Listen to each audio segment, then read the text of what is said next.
overload of superhero films, bank robbing brothers, a buddy cop throwback, Disney actually producing a Star Wars film, surfing on a farting corpse, the merc with the mouth, inky alien language, Koreans redefining the zombie genre, the most depressing movie ever made, Batman and Superman bonding over their moms, a coming of age tale with a taste of cannibalism, supporting equal rights, even if you're not gay, black people saving NASA, white people saving jazz, and the most confusing Best Picture announcement in history. What can I say except you're welcome? We are here to talk about 2016. I am your host, Andrew, and I welcome you back to the Revisionist Almanac, the show that gets into the time machine, takes a deep dive into a past Academy Awards ceremony, and determines what the voters that year got right, and more importantly, what they got wrong. Now, this is the kickoff to season 2, and I have two people I'm delighted to talk movies with. They're both making their Almanac debut, but they'll be familiar names if you've listened to past episodes or if you follow the show on social media. Up first, he's a Chicago based film critic who runs moviearcher.com. Please give a warm welcome to my friend and yours, Adam Freed. Adam, it is a pleasure to have you on. Andrew, thank you so much for having me. Gigantic fan of the show. I've been listening. I think I've listened to every episode from season 1. So to get to have an opportunity to kick off season 2 with you is just quite an honor. Very excited to be a guest with the young lady that you're about to introduce as well. It feels like we've known each other for a long time, even though this is our first face-to-face interaction. We've been talking for many months at this point, Adam. Movie hearts will unite. And the two of us are joined by podcasting royalty.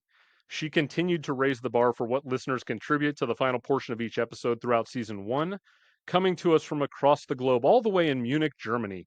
Please bend the knee to the reigning, defending question queen herself. It's Heather Stewart, ladies and gentlemen. Heather, I appreciate you taking the time.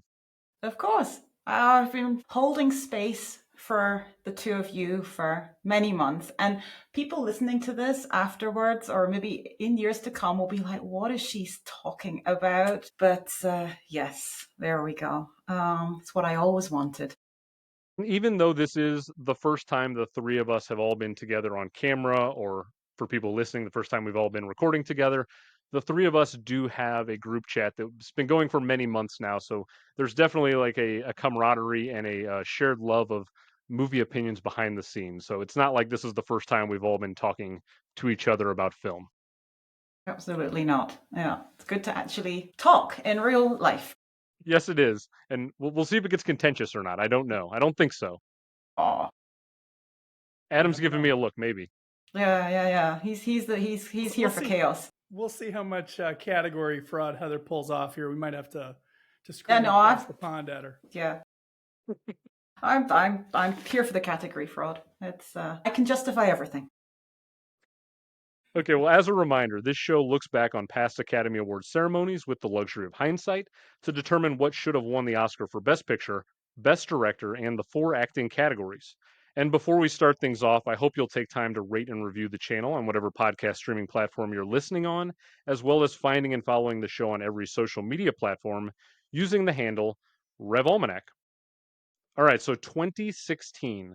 For those that aren't familiar with this year, the Best Picture winner was Moonlight, though on that fateful night, it wasn't the original movie that was read as Best Picture, but we will get to that. So before we dive into the categories, let's take a moment. Let's look at the year from 30,000 feet overview. What was your overwhelming takeaway after watching multiple films from the year in a very close proximity?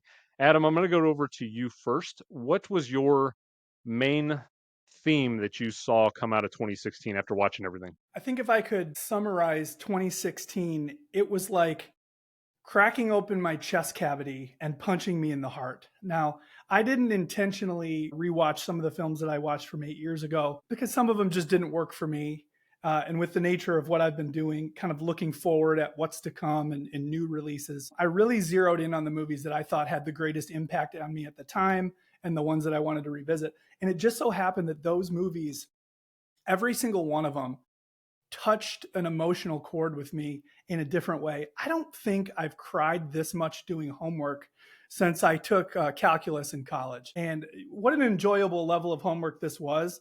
but I literally went through a box of Kleenex just with my 2016 prep. So I thank you for that. I'm not dehydrated. Thank you, Gatorade. But yeah, this was a tough rewatch in some cases, but tough in a good way. This was the first time you've done prep for the Almanac show. I always tell people there's an art to the prep in terms of how you go about watching things. Did you find something that maybe you can give to a future guest as a strategy, or something that you thought you maybe should have done differently in hindsight for all the movies that you tried to cram in? I don't know if mine is a model of excellence here. I was talking to my brother this morning on the phone, and he's like, "Well, what has this been like?" Because he knows what I do with film is I watch a movie that's about to come out and I do a really deep dive. And then, to be honest with you, as soon as I publish that review, it's kind of out of my life. I move on and I'm always looking at what's next. And in that sense, being a film critic is like being an Olympic sprinter, right? Now, I can't run that fast, but I can run fast enough for the couple of hours that I need to dig in. This was a completely different exercise. This to me felt like becoming a marathoner, where looking back at 30, 35, 40 different titles, it kind of broke my brain. I don't know if there was a specific rhyme or reason to what I selected. Some of it was, what do I have access to right away? I feel very fortunate. I have access to a ton of new movies, but just from 8 years ago, not so much. And so it was like, okay, what can I get my hands on? What have I kind of circled or highlighted that I need to see? And where are a couple of films that I just missed them 8 years ago that I'd like to clean some of that up now? So I'm not in a position to give advice, but I think I did enough here to honor the system. Sounds good. And Heather, what about you? I know you've been yearning to take part in such an arduous project, I would call it. Did you Yeah. did you enjoy your experience prepping for 2016? Yeah, I had a lot of gaps in 2016, I think. I watched, so as you know, a lot of movie fans do, I made sure to watch kind of everything that was nominated beforehand, or most things that were nominated and up for the main prizes. But I think you miss a lot of the movie year. So I've been doing things differently, I think, for the last 3 to 4 years, where I've just been going to see as much of the stuff following the critics, what's getting buzz. And so it's been very different over the last 3 to 4 years. So if I was to do this for, say, 2023 or 2022, it probably wouldn't be so many new watches, right?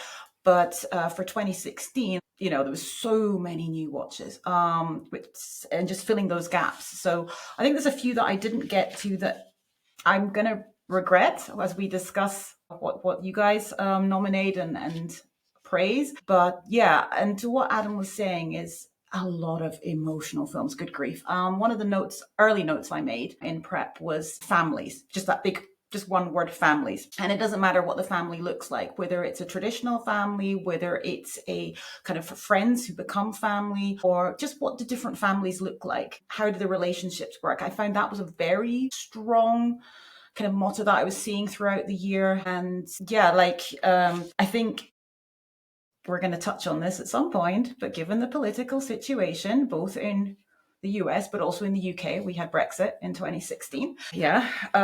Did So something it happen here was, that year? I don't know, I can't remember, but something that I Probably in a feel might theater happen then. 8 years later, And I think when we look at what the Academy then awarded, so there's so much heartache, there's so many heavy, heavy films going on, but what they ultimately awarded was a lot of the feel-good stuff, or what they were nominating, which I think is interesting. And I do wonder if that was reflective that particular year because of everything that had happened. And it was the same with the BAFTAs as well in Britain. La La Land was out there winning, and Lion, and yeah. So I do wonder if that was more, we've got to kind of pep ourselves up because the world's gone to shit. Yeah, family is a really interesting word to pull out of the prep there. I didn't necessarily pull that, but I think that's a really good choice. My main word that I pulled is kind of reflected in both the films I watched and the way the Oscars went that year, and it's just a year of diversity was, I think, definitely the main theme I took away. Because if you remember back to 2015, no actors of color were nominated the previous year at the Academy Awards. In 2016, a record tying 7 non white actors, record setting 6 black actors nominated. For the first time in history, every acting category had black actors in it. Moonlight, of course, became the first film with an all black cast and first LGBT themed film to win Best Picture. But even still, with all the diversity in there weren't a lot of Hispanic and Asian acting representation in the actual Academy Awards. However, during the course of prep, I found that it was a very strong year for Asian cinema, especially, which is kind of a foreshadowing of what I'm going to be talking about a little further on. But yeah, to the idea of the art of prep, this was a great year because of how heavy it was. As you both mentioned, there are plenty of movies that will drain you. I would just kind of balance out if I was watching a Manchester by the Sea, for example. I would immediately follow it up with a Deadpool or a Batman vs Superman or something that there's no way I was going to consider it for an Oscars revision, but I just needed to cleanse the palate with the complete opposite, which was just something I could just turn my brain off. So that was kind of the way I handled 2016 prep, was just like ping ponging back and forth between pain and shit, really. I did Manchester by the Sea and Silence back to back. Whoa. Heather. What was the most intense back to back for you, Adam? Do you have a memory of anything? Well, I got half of Heather's answer. I watched Manchester by the Sea. I think I fired it up at about 5:30 in the morning. Yeah, I had breakfast and I went back down and I rewatched Jackie, about the Kennedy assassination, Jackie O. So two pretty heavy-handed films, two very gifted filmmakers. I thoroughly enjoyed watching both of them. But yeah, that was an emotionally rich morning. Let's put it that way. So let's talk 2016's actual Best Picture announcement for everyone that's listening. If you weren't alive or weren't paying attention back in the day, famously, Faye Dunaway and Warren Beatty get up on stage. They have the incorrect card. It wasn't their fault, but they have the incorrect card. They go to read Best Picture. They've got the card that shows Emma Stone winning Best Actress, and they're confused as hell, and they don't know what to say. And Warren Beatty ends up, I think Faye Dunaway was the one who blurted out La La Land, but just chaos, total confusion. The La La Land crew gets on stage. They start giving their acceptance speech. Producers come out. Everybody kind of realizes what's happening. Then, graciously, the La La Land cast and crew stepped aside for the Moonlight cast and crew. But to the two of you, do you remember? Were you watching this live? Heather, you first. Do you remember this exact moment? And what are your thoughts on it, reflecting on it? Yes, so I watch the Oscars live at 2 o'clock in the morning every year. And I remember this. I always like kind of, make myself a cup of tea and, from the ad breaks and stuff like that. And I was like, okay, so they'd had all the announcements and I can't remember the exact order. I mean, directors earlier on and, La La Land had won a ton and everybody was kind of, expecting it to win. And then I didn't have to admit, I didn't pay attention with the weird look that Warren Beatty gave, because I was just kind of, messaging my friends and WhatsApping my brother or whatever. And then I wasn't paying attention to what was actually happening on screen. And then a Faye Dunaway just said, oh, La La Land. And there was a pause, but there's always a dramatic pause. So you don't really think twice. And then everybody's coming on and then suddenly, and you're like, oh, okay. And I was all prepared to go to bed because I was like, oh, of course it's won, that's fine. What a surprise. And then suddenly chaos ensues. And I'm like, what's going on? And they were like, oh, this is not a joke. This is not a joke. So it's very similar to what happened with the slap with Chris Rock and Will Smith. Like, you're half not really paying attention. And then suddenly you're like, wait, what's going on? And he's yelling and, get my wife's name out of your mouth. And you're just, what? Yeah. So it was like, what? And normally after the Oscars, I go to bed for another couple of hours. No, not 2017. I'm like, what just happened? And of course, everybody online and Twitter and everything's just going crazy. Yeah, so that was the end of the night for me. But yeah, I remember it very well. Adam, what about you? I'll answer this question with a little trivia. Do you guys know the name of the accounting firm that is in charge of regulating? Go ahead, Heather. Yeah, correct. It's PricewaterhouseCoopers. Now, little personal connection here. One of my very good childhood friends, his name's Nick. We grew up together in the Chicagoland area. He's very successful. He's a partner with that firm. And all I text him was, you had one job. You had one job. And that is, of course, far outside of his purview. And they have specific people that deal with the Academy Awards. But I could only aim my wrath at that one person. And so I did. I don't know. I guess at this point with the Oscars, I've come to expect the unexpected. Heather mentioned the Will Smith and the Chris Rock, which I thought was a bit when it was happening. Yeah, absolutely. Yeah, I was just kind of like, all right, let's see where this is going. Well, that's not entirely funny. Oh, that looked actually pretty believable. And then it just kind of devolved from there. But I felt bad. I think for the production team of Moonlight, it's a wonderful film. It obviously got its just desserts, but I think it did take a little bit away from that moment. And La La Land was such a heavy favorite coming in that it would have been this tremendous Rocky like upset story. And it still ended up that way. But it was like the moment, it was almost like a game winning catch or across the pond, a game deciding goal in the 95th minute.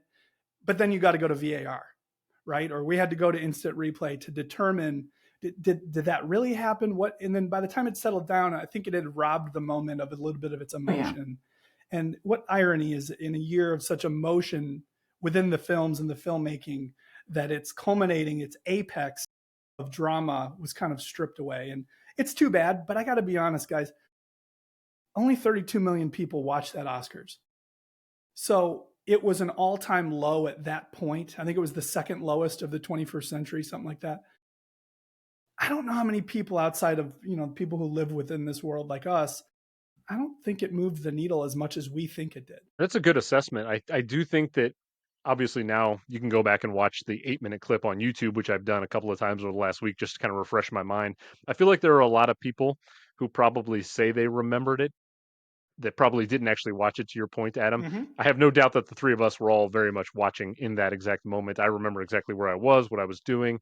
But going back and watching it again on YouTube this week to kind of jog my memory, I was really saddened for the La La Land crew who were multiple people had given acceptance speeches and thanked people. And I feel really bad that they completely innocently had that moment and then just, that it amounted to nothing. I was also really encouraged by the way that they were so gracious in stepping aside when they realized the error had been made.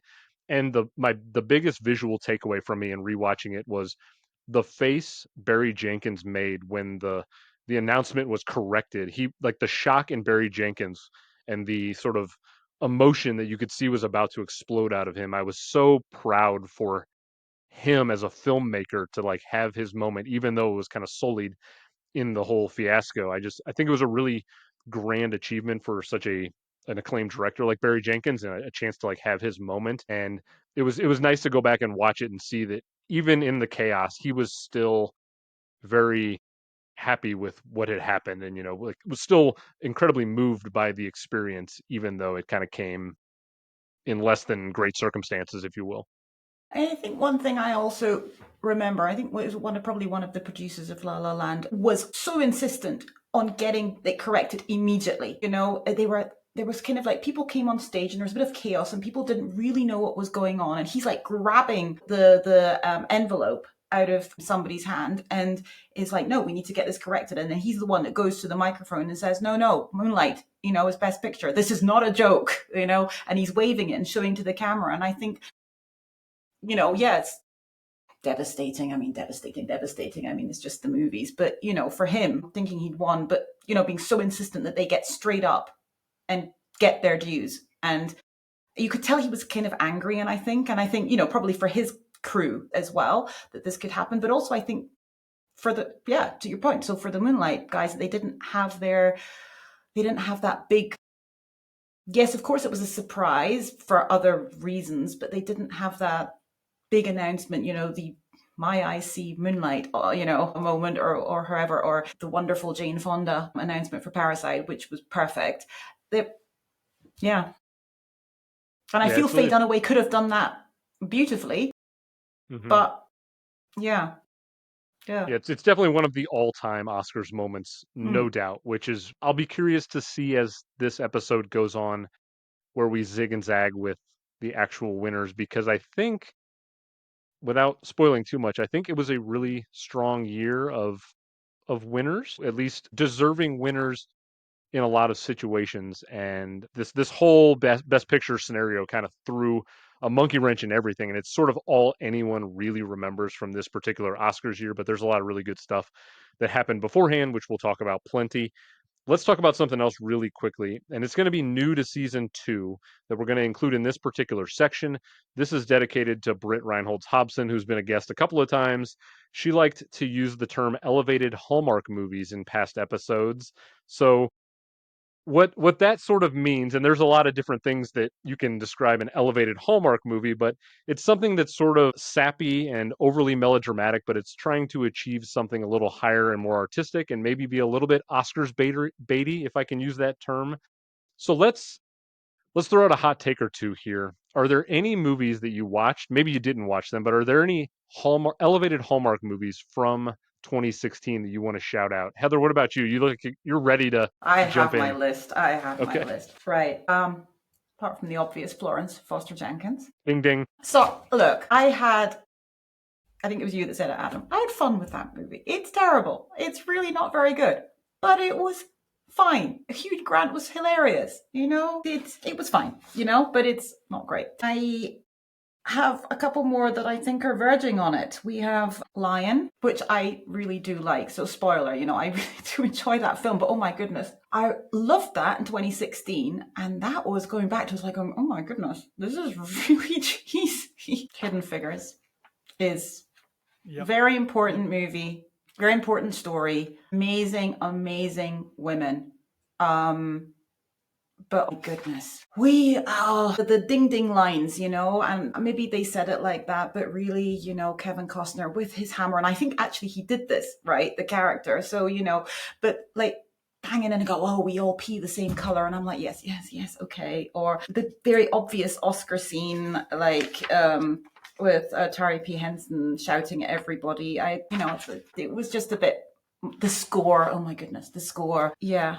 So sorry about that one. And it's definitely not elevated Hallmark, but far too dramatic and just ridiculous for the dramatic effect of certain shots that it was going for at Hacksaw Ridge. Absolutely not Hallmark. I mean, absolutely not. But kind of this very Oscar baity, let's see how we can, oh goodness, what was the scene at the end with the shower at the end and the water? Oh no. Yeah.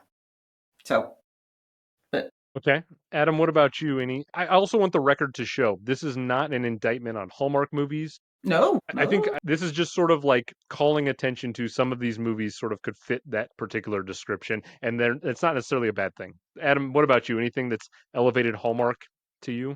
Yeah, so I think it's funny that this question comes up right now at Movie Archer. We're in the midst of celebrating Holiday Streamer Month, and we're taking a look at, and it's not exclusively Hallmark, and so far we've kind of veered a little closer to Netflix, but we're kind of celebrating cheekily these movies that so many people watch, right?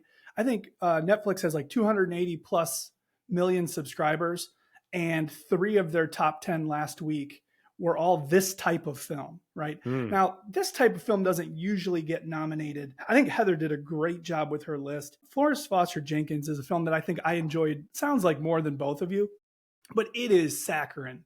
It is syrupy sweet. Hidden Figures, I guess my takeaway wasn't Hallmark from that.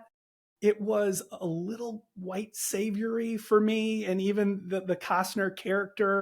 Let the ladies star. Like, let their story be the story. We don't need the old cowboy to come in and save the day. Those ladies didn't need that. And so that kind of stood out. Lion didn't strike me, I guess, the way that it did you, Heather, as being overly syrupy. But there's a movie that I actually love, and I'm trying my best here to love these holiday streamers this month. But there's a movie, a Richard Linklater film called Everybody Wants Some. And it is a college baseball film. It's really not about baseball. It's about that first weekend at university, at college, before the semester begins. And the bond of these men who just so happen to play a sport and they happen to be on the same team. But the way that they interact with each other, the way that the young men interact with the young women on campus, it just has this glow about it. And it's like this West Texas, it's always warm, the sun is always setting type of glow. And as I watched it visually, the composition of it, it looked a lot like something that you would see on Hallmark. So I guess from a composition perspective, I'd say Everybody Wants Some, with reverence and in the best possible way, because I love Linklater. You were floating dangerously close to the line of I think I'm going to get angry at this take potentially as a Linklater lover. No, it sounds like you didn't. Great film. I loved how it was like you could give every screenshot a hug. That's how nice it looked. Yeah, it's like a more cleaned up version of Dazed and Confused, which it's effectively a spiritual sequel to that movie, but It it's really like is. it's a little more buttoned up than that one for sure. Yeah. It's like a more successful cousin, maybe. Yeah, for a second there, Heather, I thought you were literally reading notes off my page here on the screen because I pulled three movies. Florence Foster Jenkins, obviously, that's the most elevated hallmarky of them all to me. Hidden Figures, it's a Disney movie. It is what it is. You're 100% right, Adam. Kevin Costner just kind of steps in the way of. And it's not a fault of Kevin Costner, who I think is a perfectly fine and great actor, but Good it in just this that as well. He is good in this film. he is. One of It's his just That's all better he has to roles do. in recent years. yeah, yeah. The character I just don't know was super necessary in the guiding of the story necessarily. And then Lion, I definitely on rewatch found it a little bit more melodramatic than I Yeah, remembered it I same. haven't watched it since 2016. And it's not a fault on the movie. I think the movie's very strong in some areas. Let's now get to maybe the hottest take of this opening. Is there a worst movie you watched in the entirety of prep that you just want to kind of bury and shovel right now? Jump in if you have something. Go Go on, ahead. Adam. What do you got, Adam? I was pretty careful with my time here, and I'm spending a lot of time looking ahead, and so I intentionally took a pass on the things that I knew I had seen, and or the things I knew it probably wouldn't interest me to go and watch for the first time. I'm super careful about calling anybody's piece terrible because I just never know when the next thing won't be. And I don't want to be the guy on record for being overly critical in that sense. Now, there are some things that are, we can criticize, but I'm going to say nothing I saw was terrible, but that was because I didn't subject myself to things that I thought might fit into that category. Very smart decision. Thank you. Yeah, same. So I didn't watch things that I knew I wouldn't like. And I think it's Brit has said it as well before. Like, I don't like comedies. Like, it's not, I don't, okay, so I don't like straight out typical comedies. Okay, there's a few films that I will mention later, particularly in the acting categories, that could be classified as comedies, but they're, as we will discuss, different kind of comedies. But I'll just say what I didn't enjoy, maybe. So I went into, okay, Silence was a chore.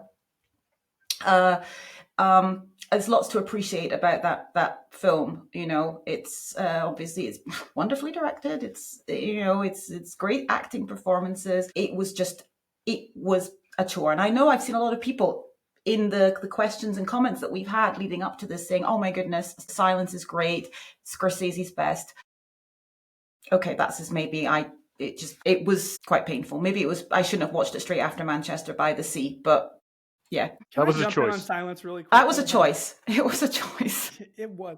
Heather, I think Silence is a film that it works on the people who want it to work. And I think Right. that makes sense because it is so clearly about religion. It is literally a religious film.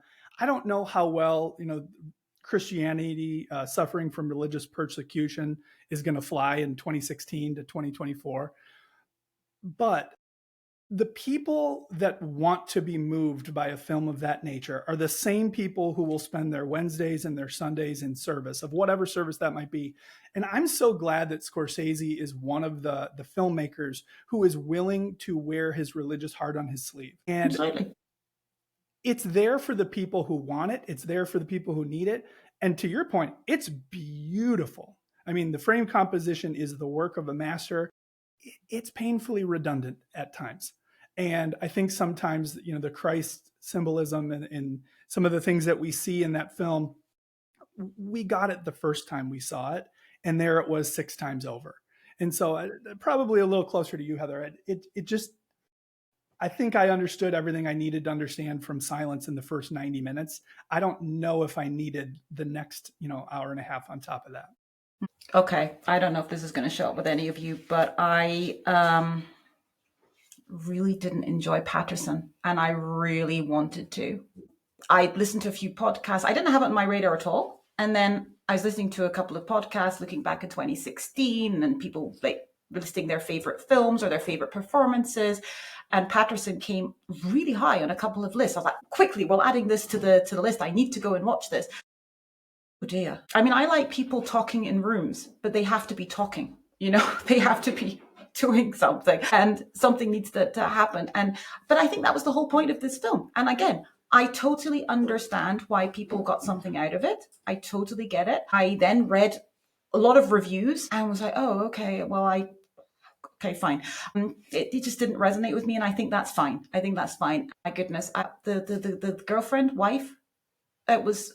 I don't know if you rewatched it, either of you, or you know what I mean. It's just because it's quite recent for me.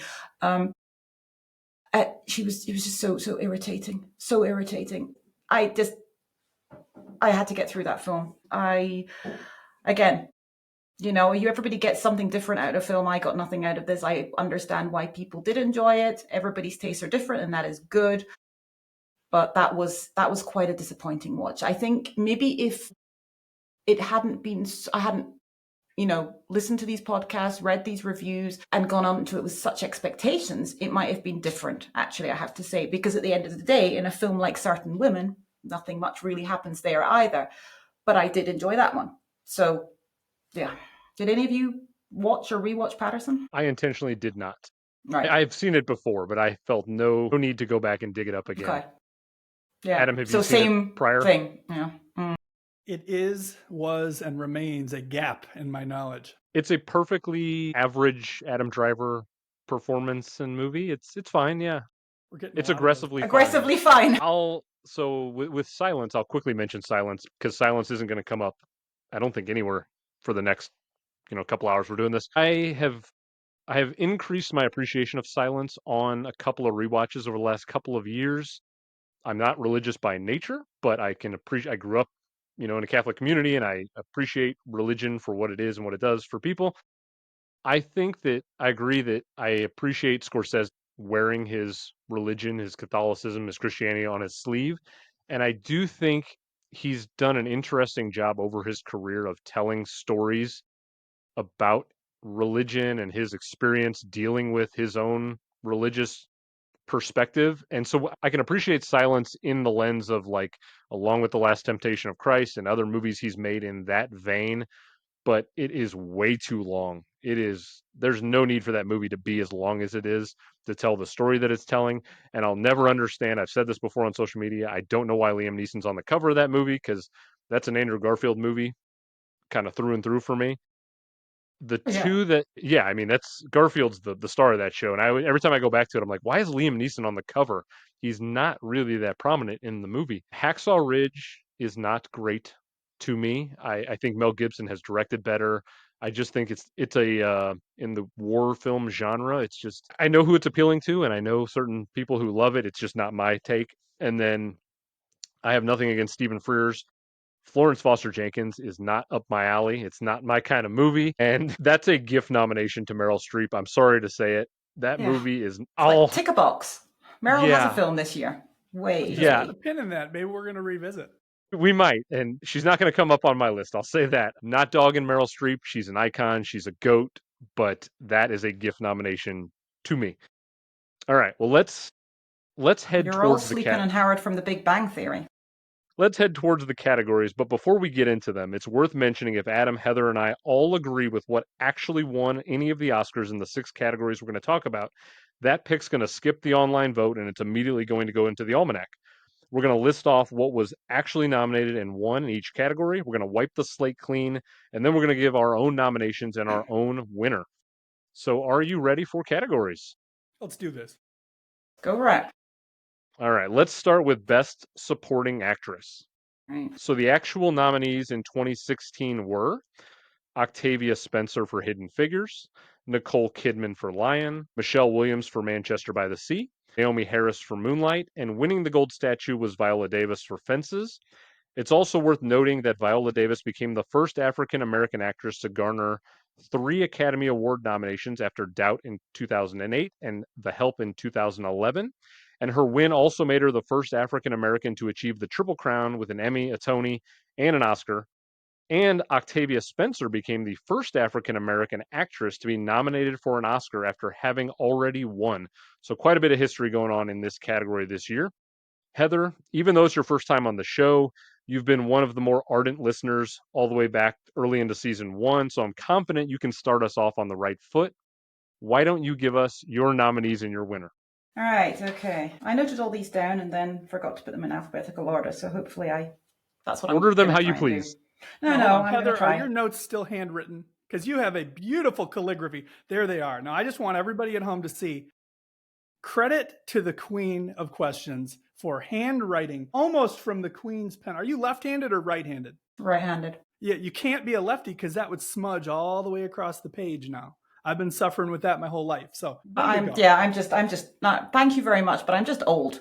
So, this is where I can't now read my writing. No, these are all freshly, newly written, right? So I consolidated my notes. Okay, so we're starting off with we're just going category fraud here, okay? So I do have Tarnay Aladusti from The Salesman, probably lead. I don't care. We're putting her in here. I have Viola Davis from Fences. I have Lily Gladstone from Certain Women. I have Kim Soo-an from Train to Busan, and I have Michelle Williams for Manchester by the Sea. Is And Michelle your winner? My winner is Viola Davis. Yeah. Viola, okay. Yes. What was it about Viola that put her ahead of the other 4 for you? Yeah, it's probably because, it is technically a lead, isn't it? She also won, it was a Tony lead performance, and then they switched her quite late, I think, in the season to supporting, but the Academy went with it. I wanted to reward that performance, and I had reasons for wanting to reward other performances in lead actress, so I'm just splitting it. No, I think she is a perfect foil to Denzel in that film. It is kind of her movie, it is his film, so I can justify the supporting a bit more than perhaps this year that we've been talking about a lot of the category fraud that we're seeing with A Real Pain and then 2024 films. But she has that one big Oscar scene where she probably needs as many tissues as Adam was using in prep to clean her face. But it's not just that. That's the obvious Oscar scene. It's everywhere she is. You feel her presence when she's not there. You feel the power of that character throughout the film. She's what you remember. She is also driving the narrative, how she's reacting to her kids, how she's reacting to Denzel, how she's reacting to the other characters. And she can do that so well, either with her emotion, either very toned down, but she can also go big. And Viola Davis is just one of the best actresses we have working today. And I think there's a certain butterfly effect with if she had won for something else, would she have won there and everything? There's all those theories, but at the end of the day, she was amazing in Fences. And that's why I think the Academy, by putting her in supporting, got it right. But I do want to shout out my 2 Asian cinemas. A Train to Busan I finished thanks to Brit. No, that wasn't Train to Busan, was it? It was Handmaiden. That was Handmaiden, thanks to Brit. Yes, no, Train to Busan. That little kid, that is an amazing child performance, and I just want to shout it out. There are other ones that maybe slightly better performances, but that is a child performance, and it is outstanding. And that girl can scream, my goodness. And that ending of that film, we maybe discuss it later, but that was, it broke me, and I did not expect that from a zombie movie from South Korea. My other category fraud with Ali Dosti from The Salesman, similar as well, I think, to Lily Gladstone as well with Certain Women. I mean, just the eyes, the emotion that these actresses can invoke just with their eyes, just with a look. And yeah, those were 2 films that I had not seen, and I really enjoyed and loved those performances. Yeah. And Michelle Williams, yeah. You're never gonna hear me slam Michelle Williams. Of course not. No. Nor do I expect to. No. All right. Well, Adam, let's see if you keep in line with Heather and the Academy. Who do you have as your nominees and your winner? Yeah, this was one of my most difficult categories to revisit because, as Heather said so eloquently, what Viola Davis accomplishes here is, in my estimation, one of the greatest supporting roles in Oscar history. And I love the nature of your show. We get to look back, and there's certain performances that, as I look back, I think they only get a little bit better with age. And 30 years from now, I think Davis's is going to be one that when we look at it, we're going to say, I don't know if anybody's been better than that. That being said, I did my assignment and I've got a couple that were mentioned and maybe a few that weren't. I'm going to go with something a little off the wall because it's a film that I thoroughly enjoyed. And I think it's a movie that goes into like the Hall of Very Good, not the Hall of Fame. But The Nice Guys is a film that is just so much fun to watch. And obviously Gosling is who he is. And, Russell Crowe just has this gravity about him on screen. But those two, it was kind of like a ham-handed performance by the two of them. But the person who really leapt off the screen to me was Angourie Rice. And she plays Gosling's daughter in the film. And she is such a sensible counterpunch to these two throughout the movie. And so another child performance, but I thought she was awesome. Angourie Rice from The Nice Guys gets a nomination for Best Supporting Actress. I'm going to stick with Nicole Kidman from Lion. Questionable wigs aside, she's a Hall of Famer. She's one of the all-time best. I have a sneaking suspicion that our friend Nicole is going to be in attendance on Oscar night this year. She has a film coming that is unforgettable. Baby Girl. So she's not going to win for me from Lion. She gets the nomination just like she did in 2016. We're going to see her this year. That's my prediction. And then I've got three performances that if in any other year Michelle Williams puts that up from Manchester by the Sea, in any other year she might win. Two of the most devastatingly understated scenes in the movie, and an actress's ability to carry a scene with her words, that's expected. But to counterpunch and to say what she said with her eyes, with her body language, with her demeanor, it chopped my legs out from under me for a second time seeing the film. So Michelle Williams, kudos, doesn't win for me, which is just tough luck on her part. And equally powerful, how about Naomi Harris from Moonlight? Mm-hmm. Again, in any other year, she was outstanding. And having been in the presence of individuals who have suffered from addiction, I found her role as Paula to be so moving. And it is so easy to vilify her, but the way that she captured the role of a struggling mother battling these demons, and then the final scene where she gets to meet with Chiron as an adult, and you can tell she's in a treatment facility and she's had the opportunity to try to get clean, to try to make good, even though she made so many mistakes. That's really difficult to do. And again, in any other year, maybe Naomi Harris walks away with this. But I got to double up on what Heather said about Viola Davis and Fences. Fences is arguably August Wilson's greatest work as a playwright. And one thing that as a writer, August Wilson, I think, does so well is he creates characters who have an upside of being bombastic, but especially when it comes to feminine characters on screen, he almost portrays them as being helpless until they're not. And that is a tightrope that Viola Davis had to walk with this performance. Not to mention, when it comes to supporting, I'm always someone who I kind of turn a crooked eye when, they're in the movie for 19 minutes. I looked this up. I didn't memorize it. Viola Davis is in 53 minutes of screen time in Fences. She's in almost 40% of the film.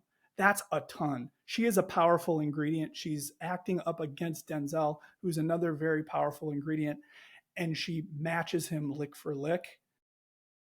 And I think she's a little better than he is in the film, which I don't remember saying that about a Denzel performance. Going back to August Wilson, he's got a film that's out right now on Netflix. It's called The Piano Lesson. And it's a film that is very watchable. But when you watch Fences first, and then you watch The Piano Lesson, which ironically was directed by Denzel's son, Malcolm, there's an ingredient missing. And where is that ingredient? Well, it's Viola. She's not there. She's not the counterpunch that the August Wilson story needed. Again, one of the greatest Oscar performances of all time, Viola Davis. Glad you made the comparison with The Piano Lesson because Yeah. I have just recently watched The Piano Lesson in the Good. last couple of weeks. Yeah, what did you think? I thought it was very good. I enjoyed everything about it, but I felt like it was missing one component and I couldn't quite put my finger on it. And this is sort of, you've just kind of reinforced exactly what that missing component is. I don't think you could have said it any better. It needed a Viola Davis level performance The scale in has there to be somewhere. balanced. Although Detweiler's very, very good. But She's to me, good. that's the But strength. she's not Davis. Yeah. But Detweiler is the strength. She is that role. But who plays opposite her? And Malcolm Washington is a very nice person as a director, but his brother doesn't carry the same weight that his dad does. And so, again, it's like it needs to be a two-handed performance, and it's just Detweiler. So, like, there is no balance in the piano lesson. Yeah, that's a really good comparison. I'll quickly go through mine, and then we'll get to some honorable mentions as well. So it's on me. If I say Viola Davis, she's in. She's safe. There's no vote. If I throw anybody else out there, there will be a vote. So here are the women who got my nominations for 2016 Supporting Actress in alphabetical order by the film, as I always try to do. First up is Viola Davis, Four Fences, Everything You Two said. Hand to God, that's the truth right there. Second nomination is going to go to Kim Min Hee for The Handmaiden. She plays Lady Hideko. She's phenomenal in that film. My third nomination is going to go to Michelle Williams for Manchester by the Sea. Anyone who knows me knows that if Michelle Williams is in a movie in the year I'm prepping for, she's probably going to get a nomination. This is actually the fifth time I've nominated her in 13 episodes, so it's a norm around here for me. Fourth nomination and fifth nomination are both going to come from the same film. They're Young Yumi and Kim Soo-an, both from Train to Busan. That's the mother and the daughter. Both incredible performances. Heather, you said it so well. It's one of the better child performances I've seen in a long time. The way that movie ends just floors me. This is not the last time you're going to hear me talk about Train to Busan, so I'll save some of my takes for that. It's probably going to surprise people that I'm not going to pick Michelle Williams because, again, I've nominated her multiple times, but I've already given her a win in a past episode. This one is all down to Viola Davis in Fences. We're all lockstep on this one. It's a clean sweep. She's the winner. She steals every single moment she's in that movie. Adam, you're 100% right. Denzel is one of the great actors, and she just beats him to the punch in every scene. She's the most important part of that movie to me. The movie doesn't work without her. It is one of the great supporting actress wins in a long time. I don't want to put like an all-time mark on it because we're talking about 100 years of acting, but it's one of the great ones we've seen in the 21st century at least. It's a fantastic win. She's got to get it for me. I also want to say on the category as a whole, in the past on previous episodes, I've said that this category can be thin at times, and that's really a fault of the producers and the people making movies in the 30s, 40s, 50s, 60s, way back when. They didn't give a lot of women opportunities for really great, meaty parts to sink their teeth into. 2016 is not one of those years. I have a power rankings Yeah. that I put together. I've got 31 really great women that I thought gave supporting roles that I wanted to kind of try to get in the mix. Obviously, I can only get 5 in there, but this was a really good category. I'm happy with my 5, but there's a ton of them that fell just below the line. The Lily Gladstones of the world. Michelle Williams put in a certain women performance that was really strong as well. Rice, I'm glad you threw her out, Adam, in The Nice Guys. She's tremendous. Kirsten Dunst in Midnight Special. I could go on and on about what I liked about this category, but Viola Davis is going to get the win. She's in. She doesn't have to go to a social media vote. So that's an automatic spot for Viola. She's one of, I think, 4 now to get an automatic spot.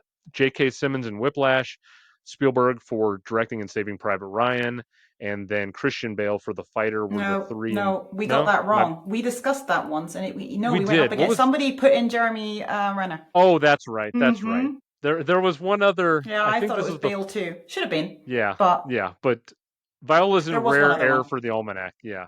So what about honorable mentions for the two of you? Anything that just didn't get in your top 5 you want to give some love to? You both touched on them. The Handmaiden as a film, a lot of great supporting female performances, and then Busan. Come to find out, director Bong Joon-ho, pretty good at drawing the best out of people. So yeah, you already mentioned the names that I had on the almost list.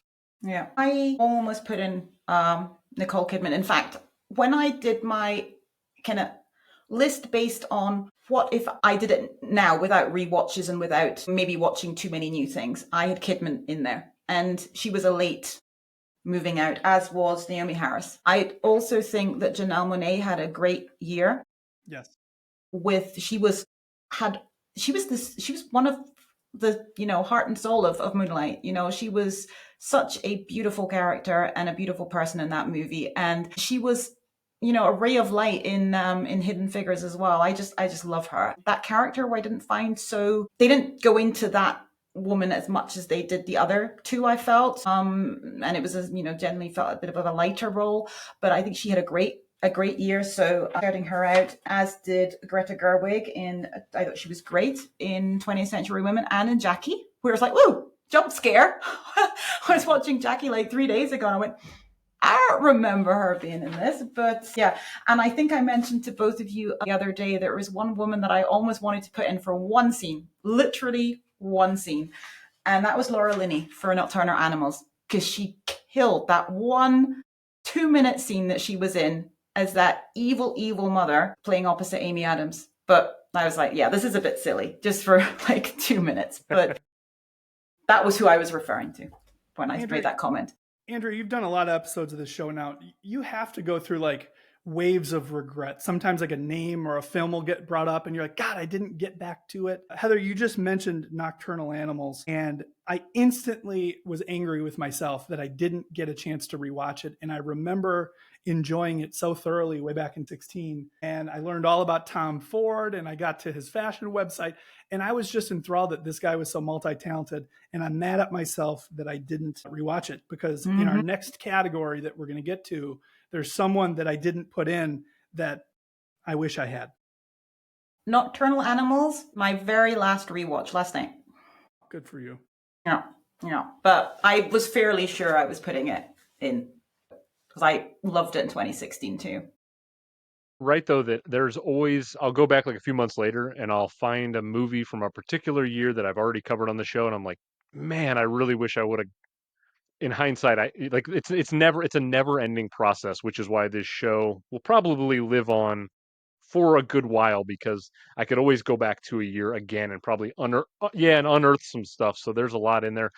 Tom Ford, by the way, I'm not going to talk about Tom Ford too much on this show because I think Nocturnal's a very good film, but it's not like going to be in the top stuff for me. He's a he's a fascinating individual because he's only done 2 directorial films, if memory serves. This one, Nocturnal Animals, and A Single Man, I believe, with Which is Colin a Firth. great film. Unbelievable film, but it's just like, this is not his forte, film directing. It's just like a second thing for him, and we haven't seen him do anything in almost 20 years. But I would love to see another Tom Ford film, because I think he's got a really interesting viewpoint, and obviously the fashion in his films is very strong too. That's a given. What was the film the other year where he is a character in it? Must have been something to do with fashion or something. I can't remember. I'm blanking. I'm going to have to look this up because it's bothering me. But come back to me on that one. Yeah, I'm drawing a blank too. A Single Man, by the way, we're not talking about that this year, but I would just like to say that is a superior performance by Firth to The King's Speech, and should absolutely have won the Oscar that year. So there we go, my little soapbox. And I adore that film. No, so nice to mention. I'll really, yeah, I love whenever we get to that year. I don't remember exactly what year that is in the 2000s, but when we get to that year, it's going to have a pretty strong standing with some of my picks. I'll reiterate what Heather said about Greta Gerwig. 20th Century Women was my number 6 performance. It was right on the cusp. I don't think we're going to see a ton of Greta acting so much anymore, because she's become a powerhouse in the industry through Barbie and directing, and she's probably going to evolve into production, kind of like Margot's done, and good for her for doing that. But she's a great actress. Frances Ha. I mean, there's a ton of great Greta Gerwig performances we've already got in the rearview mirror, and 20th Century Women, she's fantastic. And like you said, she pops up for a minute in Jackie, and I'm like, oh, hey, it's great to see Greta on screen, because she's just like so she's vivacious, and yeah, it's just, I see her and I smile. It's hard not to smile when you see Greta Gerwig anywhere. She has a lovable personality. She has the tractor beam that not many people on Earth have, that you can't take your eyes off of her. You find yourself smiling for no reason, and that's Greta Gerwig. 100%. Okay, well, again, Viola Davis, she's not going to go to an online vote. She is comfortably into the Revisionist Almanac as an automatic winner. love to see that. I had a pretty good feeling the three of us were going to align on that one, so it's nice to see that was indeed, because we hadn't talked about that at all prior. So uh, I did expect that to go that way. All right, well, let's get to Best Supporting Actor now. So in 2016, the Academy nominated Jeff Bridges for Hell or High Water, Dev Patel for Lion, Lucas Hedges for Manchester by the Sea, Michael Shannon for Nocturnal Animals, and taking the crown was Mahershala Ali for his performance in Moonlight. And with his win, Ali became the first Muslim actor to win an Oscar. Another bit of history from this particular year. Adam, we're going to go over to you first this time. So, who do you have nominated and winning in supporting actor? All right, let's get a little crazy here. We're going to talk about this later, but I think 2016 might be an all-time great year when it came to animation. And, we've got an animated category. We're not going to cover it on this show, but there's an animated performance that I think is so desperately underrated from this year, and that's Jason Bateman as Nick Wilde in Zootopia. And love that. what makes his character so special? He's a fox, first of all, right? And we all have preconceived notions about foxes, their demeanor, their behavior. But how are you going to play this? And we've been very fortunate to see a couple of animated foxes voiced in film now over the last couple of years. Notably George Clooney, fantastic Mr. Fox, maybe a little bit smarter than The Room and kind of played it as Clooney. Just this year, a great Pedro Pascal as Fink the Fox in The Wild Robot, one of 2024's greatest movies. But what Bateman does is he plays it with a cunning, like a slyness that I think a fox needs to have. And there was something lovable about the character, and you never got to see Bateman's face. And I think that that's a really difficult thing to do. Vocal work is far underrated in terms of its level of difficulty. So Jason Bateman, Zootopia. I'm going to anger some people right now. I don't know if this is even allowed on the show, but I'm nominating Charlie the Goat, who played Black Phillip in the film The Witch. You may not know this, but my research team has informed me Charlie the Goat only acted in one film, The Witch, and was such a disturbance on set, probably because of demonic possession, that he injured multiple co-actors. And yes, I do call Charlie an actor. And they had to retire his career. He now lives in North Carolina, not so peacefully on a farm.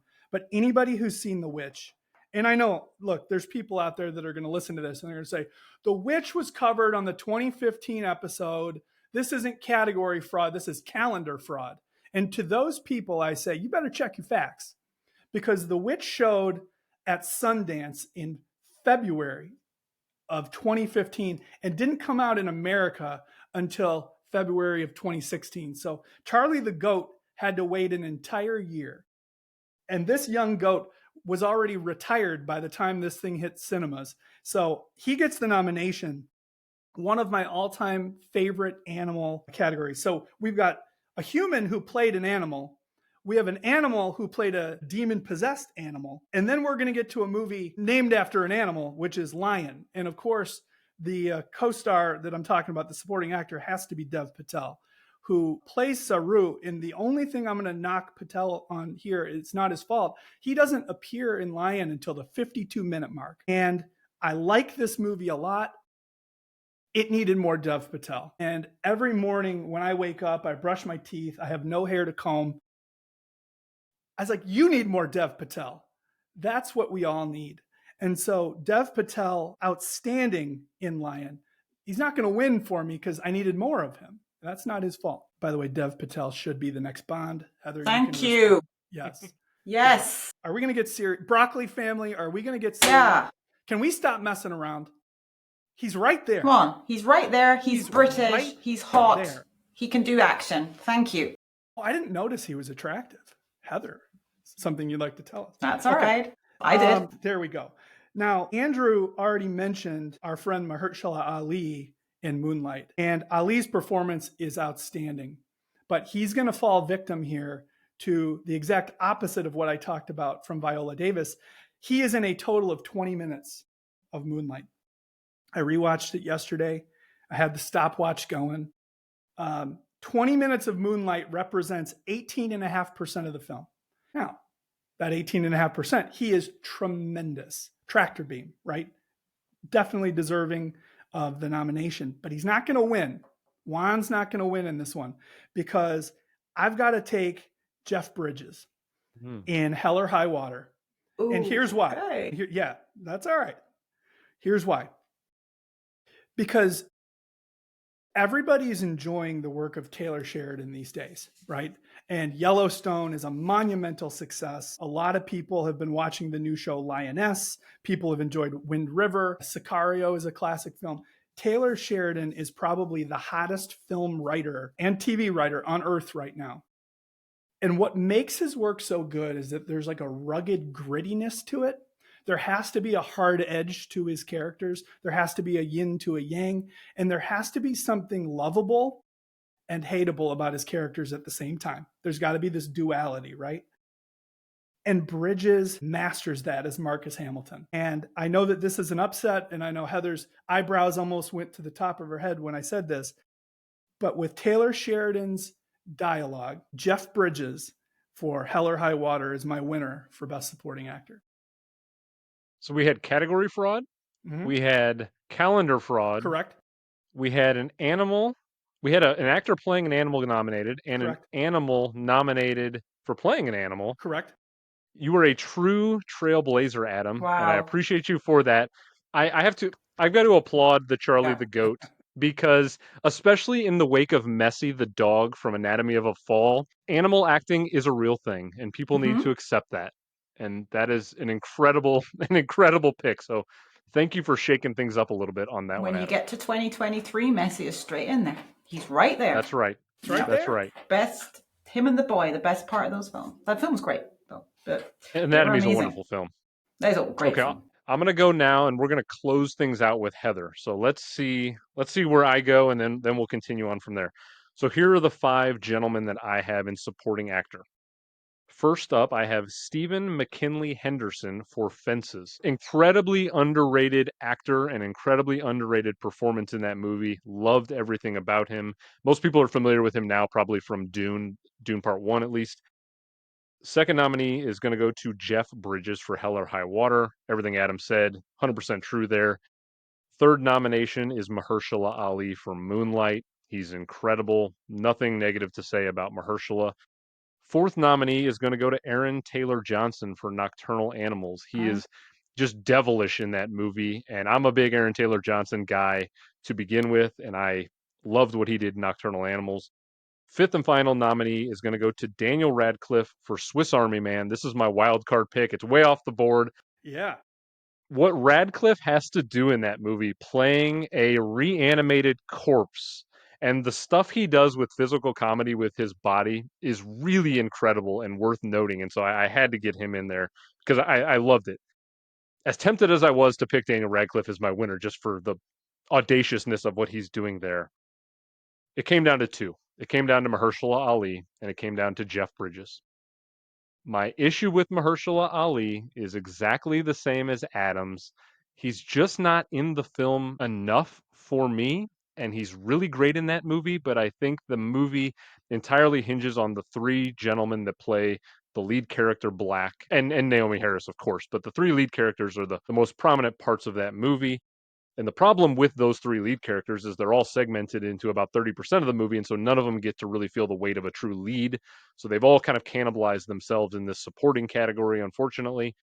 But the dude definitely abides for me because Jeff Bridges is my pick. This feels like the role that's perfectly suited to Jeff Bridges.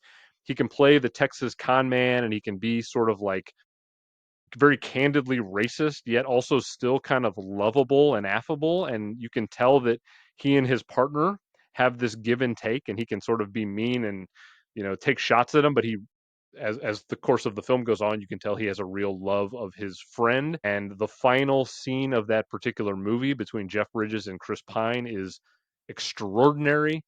I think I feel bad taking Mahershala Ali's Oscar away because he's a very historical win for obvious reasons. But Jeff Bridges, for me, is the most important supporting actor in any film in this year, and he's going to get my win too.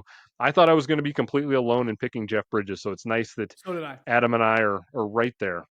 His character, Marcus Hamilton, he reminds me a little bit of like that Thanksgiving uncle that you know he doesn't mean any harm, but he's doing harm with the things he's saying. He's got this like carefully crafted like tumbleweed intelligence throughout the film that he's just a little bit smarter than everybody else on screen, but outwardly he doesn't seem to be that smart. A total departure. He looks the same, but in True Grit, Rooster Cogburn and they share some of the same DNA. But I'm shocked you picked it. I'm so glad you did. Jeff Bridges. Let's give him his flowers. Absolutely. Heather, let's see if you align with Adam and myself. If you go with the Academy, if you go off the board, where will you end up on this? All right. Okay. Alphabetical order by surname. I have Mahershala Ali for Moonlight. I have, nobody has mentioned this yet, I have Tom Bennett for Love and Friendship. I have Lucas Hedges for Manchester by the Sea. Well, that's a good I pick. have Andrew. I am so disappointed and not disappointed, but surprised. I have Michael Shannon from Nocturnal Animals. And I have, and this is so surprising to me that he's managed to stay in despite everything. I have Hugo Weaving from Hacksaw Ridge. Wow. I'm shocked by this. I was so like, he's going to be cut. And he just stayed in. He was like one of my fourth watches. And I'm like, he was the best thing about this really not great movie. And he persevered through the rest of my 40 more films. He stayed in there. He's not winning though. I just like to say. By the way, Michael Shannon, you're a nice little pendant to your Jeff Bridges racist kind of cop. I have my really nice part about Nocturnal Animals was Michael Shannon. He was the soul of that movie. No, I'm sticking with the Academy again. Sorry. I am going with Ali. I am actually surprised by myself, but I will explain it. And I completely understand why you said it. And I would normally agree because, he's in it for so short a period of time. But I will explain it. And this is where I'm going to go with my probably first hot take on the subject of Moonlight. It's a film of 3 parts, obviously. And I'm sorry, but they get gradually worse. That's my opinion. Right? So the first third of Moonlight, I am all in. I am locked in. I am loving it. I have Janelle Monáe. I have Mahershala Ali, who is, he is, even when he's not in it, again, back to Viola Davis in Fences, even when he's not in it, you feel him, you want to know what he's doing, how he interacts with Naomi Harris, how he interacts with, what's his name in the first one? He's got 3 names. The Sharon character, but what's his name in the... Little, that's it. Yeah. So to me, that's the strongest third by a considerable margin. As much as I do enjoy the whole film, right? So, nothing else. It's a great film. But the first third is, in my opinion, the strongest. And that is 100%. No, okay. Not 100%. A lot of it is down to Mahershala Ali. And you miss him in part 2 and part 3.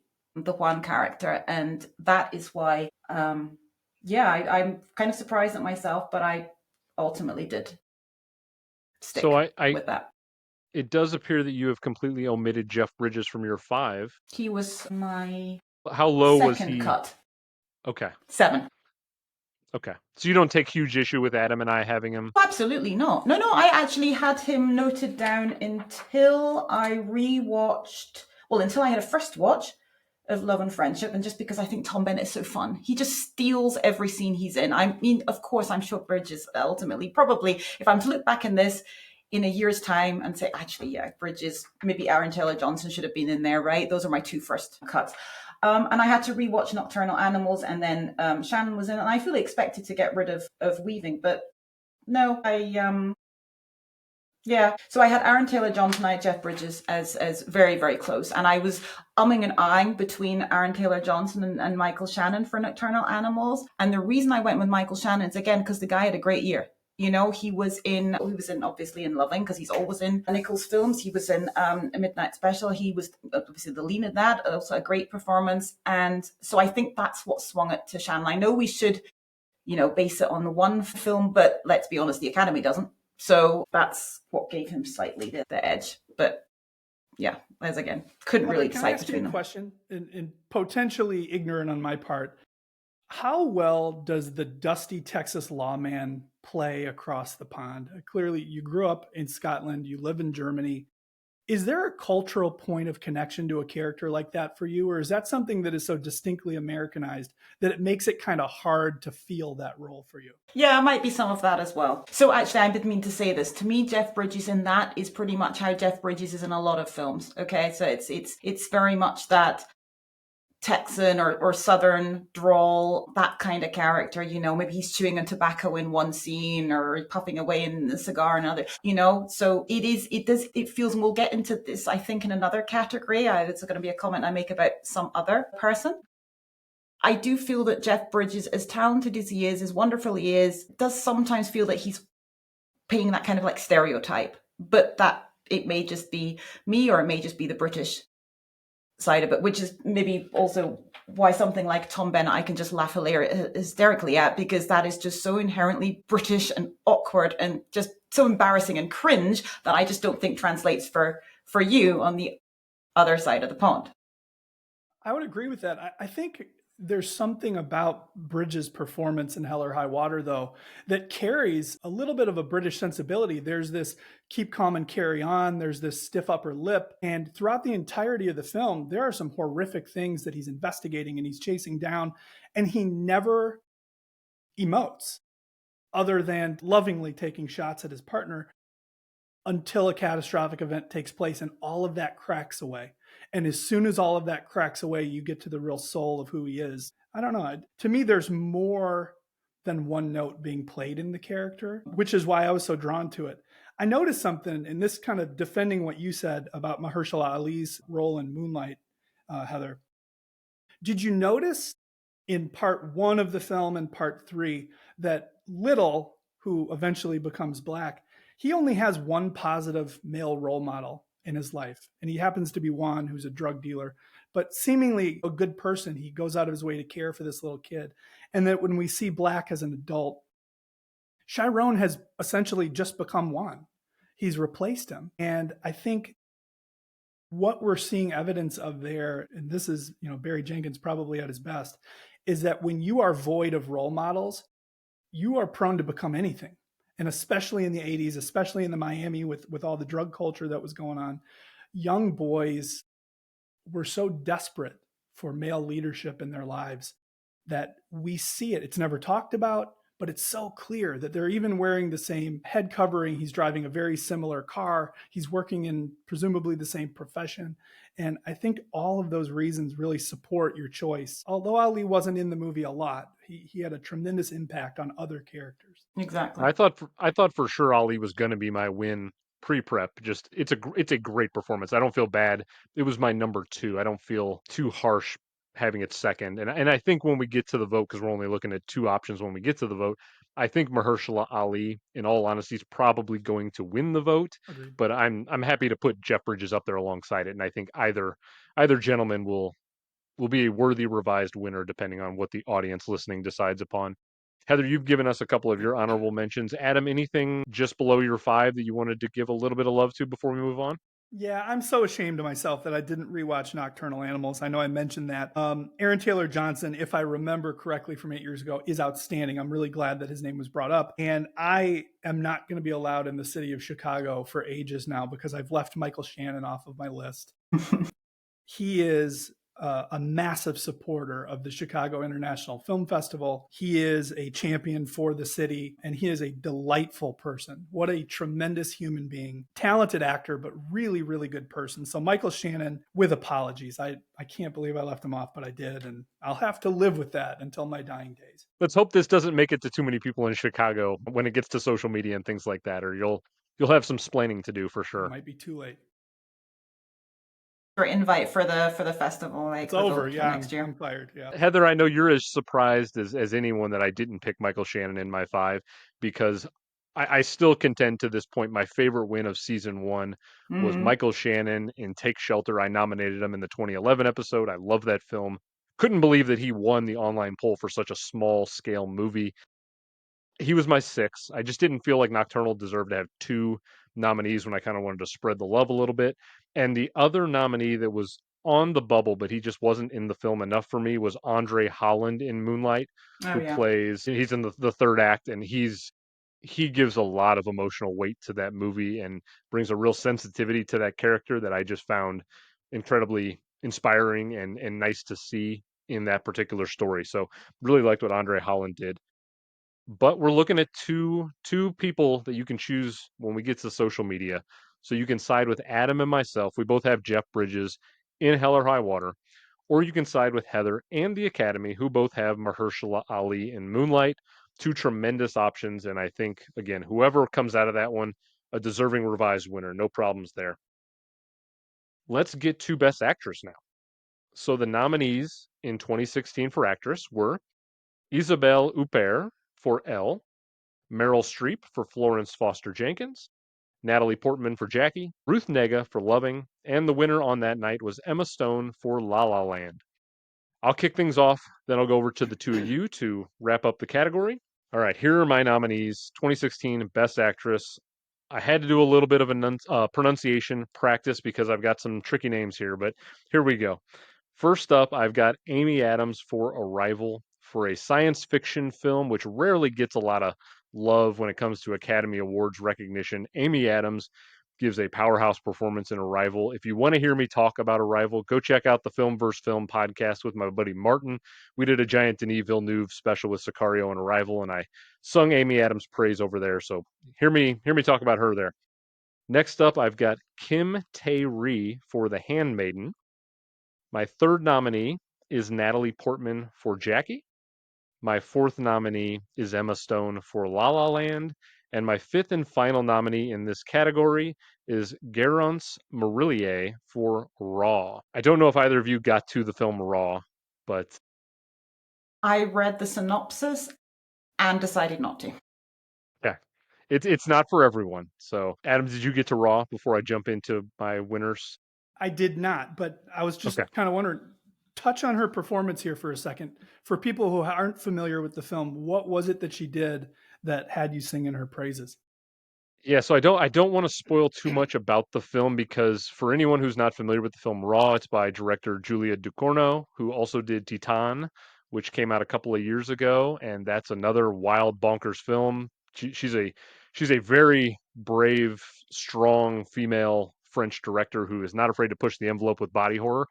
Raw is effectively a coming of age tale of a young woman who starts out the film as a vegan, and she, for circumstances that I won't go into too much, has to endure meat at some points through the film. And over the course of it, she discovers a love of flesh. I'll say that. And it's a film that people think is about cannibalism, but it's actually a really fascinating coming of age tale about a young woman kind of discovering herself. And what Marillier does with that performance, I think she's probably 18 or 19 if I had to guess. I don't know her exact age at the time, but she's extraordinary. And I really wanted to give her my win because it's such a magnetic performance and it's so unexpected.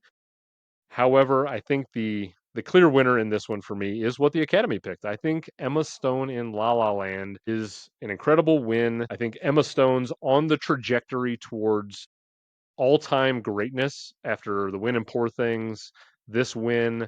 I think she's gonna win something else down the road at some point over the next 20 or 30 years of her acting career, assuming she continues on.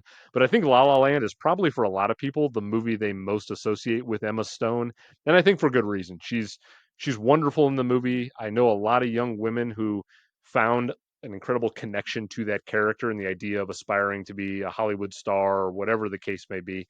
And I think Emma Stone really embodies that character in a great way. And I think it's a wonderful win. I'm happy to side with the Academy there.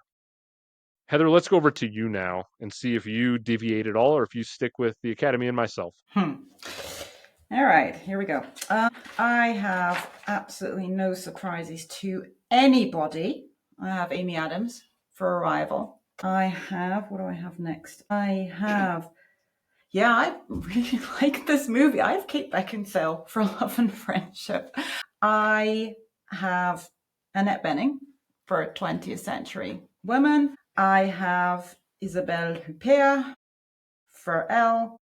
And I have Natalie Portman for Jackie. This and I assume Natalie's your win? I don't know. Can I not do It's a Tie? Wait, are we watching you decide on the spot? This is historic stuff. No, I don't right. think you've made a decision yet. No, this You is have the a one where coin. I was like, I'm going to decide based on what you say, and you've just thrown me off. And I can't risk.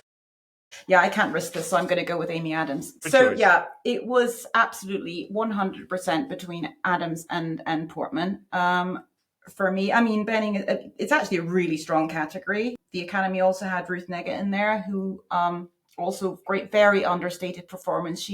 I really wanted to try and fit her in just because these understated performances don't usually get a huge amount of love. So I was all set that it was before we went into even prep. It was like, this is Amy Adams. She was robbed. She wasn't nominated. She was everywhere. She needs to be in. That performance is outstanding. And then 3 days ago, I rewatched Jackie and was like, oh no, she's really good. And I love Natalie Portman. Those two are probably, two of my top 5 actresses working today. So obviously not being American, but still Jackie Kennedy is an icon. When you compare what she's doing and the real Jackie Kennedy, it is outstanding. How she's acting, I'm making more of an argument for Natalie here, but okay. When she's doing the Inside the White House and she is acting, somebody acting, very similar to May December, what she did last year. She also... like the box within the box within the box. Yes, yeah. It's like Inception in a person. She does that so well. And I think my Amy Adams choice is, as I say, I love both of them. I just feel that was a mistake by the Academy that they didn't nominate her at all. I can only think it was they just thought she was safe. And also she had another amazing performance in Nocturnal Animals. Sorry, Adam. I know. Another one, but no, we are talking about Arrival here. I think the movie doesn't work without her. I think that's what it comes down to. Not that Jackie works without Portman, of course, but how Amy Adams can convey all those emotions at various points and without really letting on what the twist is. And I studied languages as well, I should say, so I really resonate with that. That film really resonates with me, and how she is trying to communicate with the heptapods, and how linguistics and languages work, and how that through her performance she helps to explain it. I know it's the script, I know it's the direction as well, but at the end of the day, it doesn't work with her, and she is just somebody who should have been awarded by now, and she's the best thing about most films that she's in. I'm a big American Hustle defender, mainly because of Amy Adams, and we'll give her the win there. It was very, very close, and I probably could change. I was deciding on the fly pretty much where I would go, but I've grown needed her to go to the phone. I need her to go to the phone vote. That sounds so old-fashioned. I need her to go to the social media vote. Yeah, so.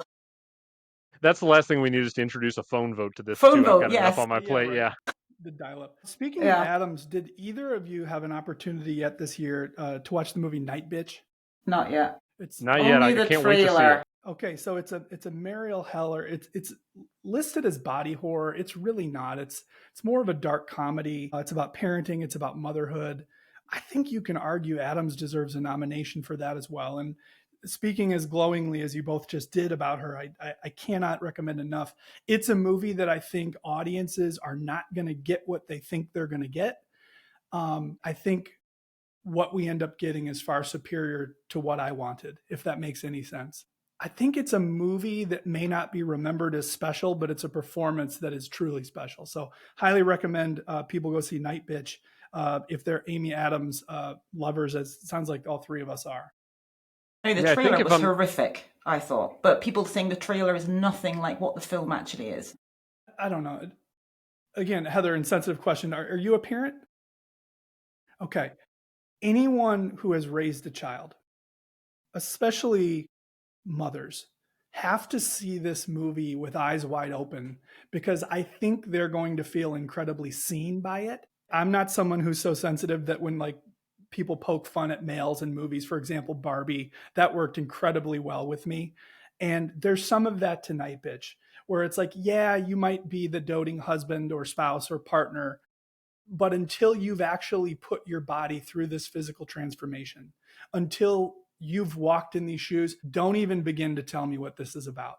And it really made me look in the mirror, her performance, especially just my role as a husband, as a father. But God, the physical sacrifice that people who have children go through, it's unbelievable. So again, I think you'll enjoy it.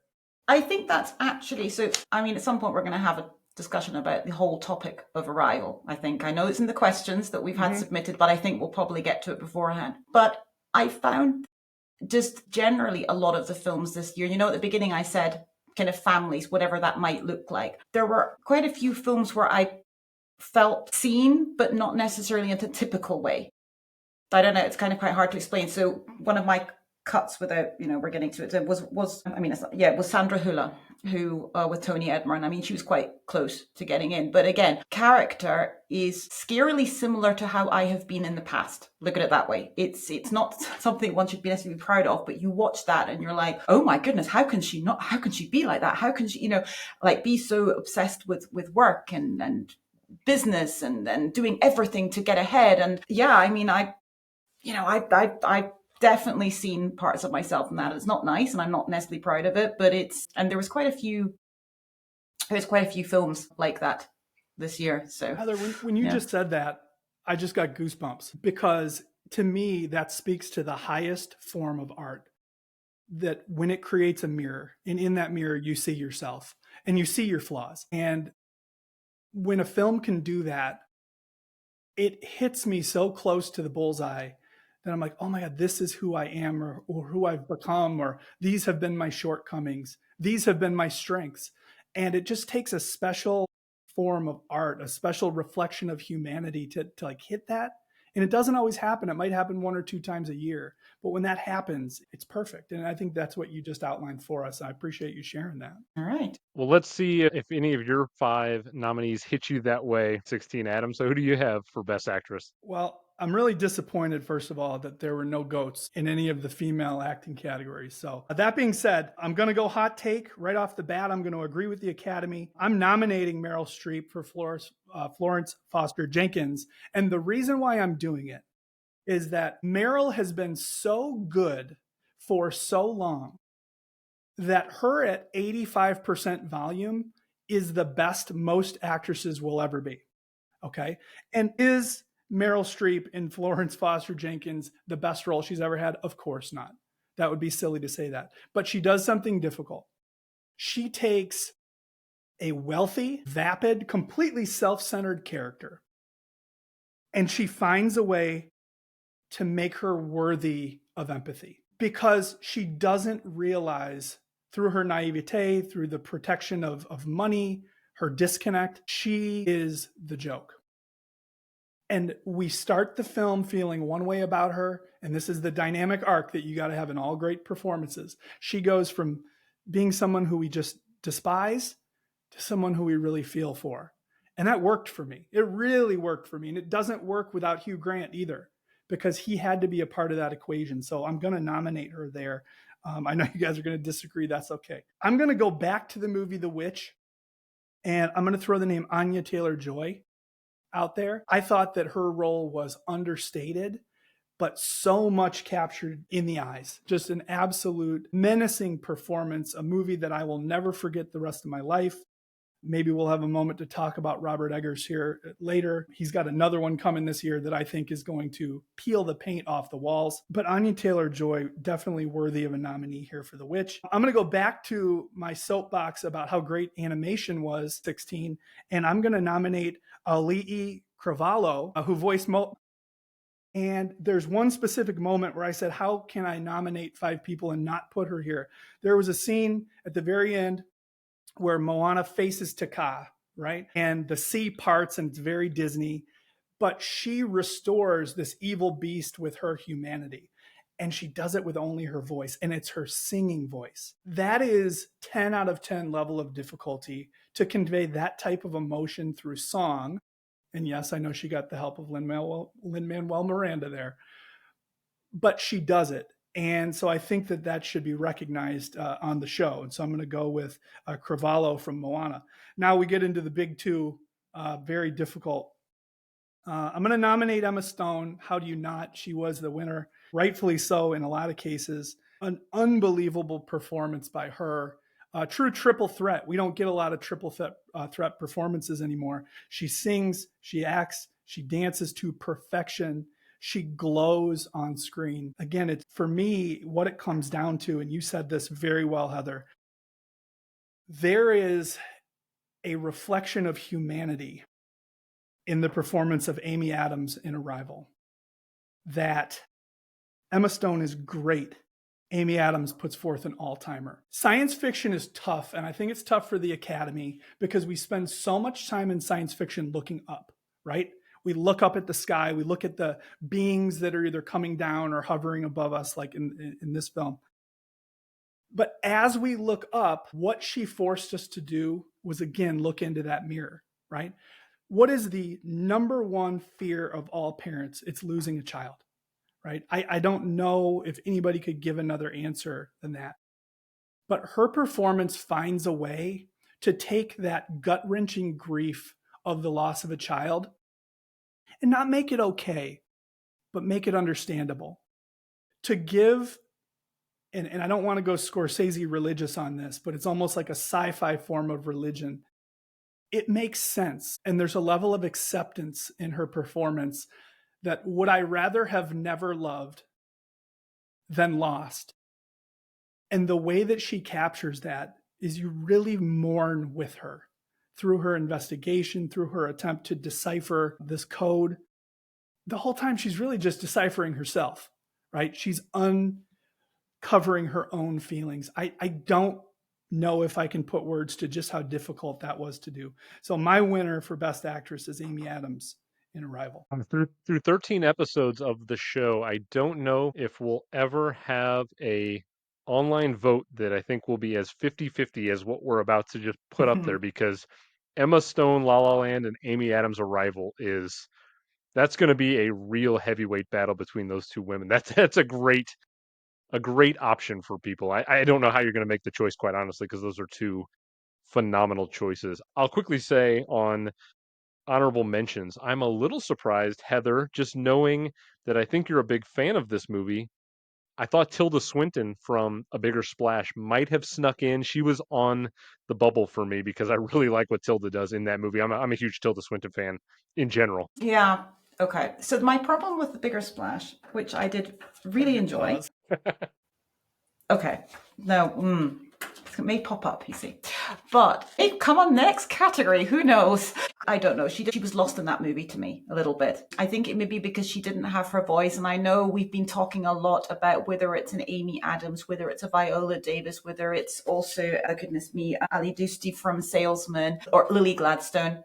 The eye acting has really been something we've been talking about a lot this year. And of course, Tilda Swinton, where she's basically mute for the entire film, should be an example of that. I don't want to say she was miscast. I don't even know if I think that. I didn't connect with the character anyway.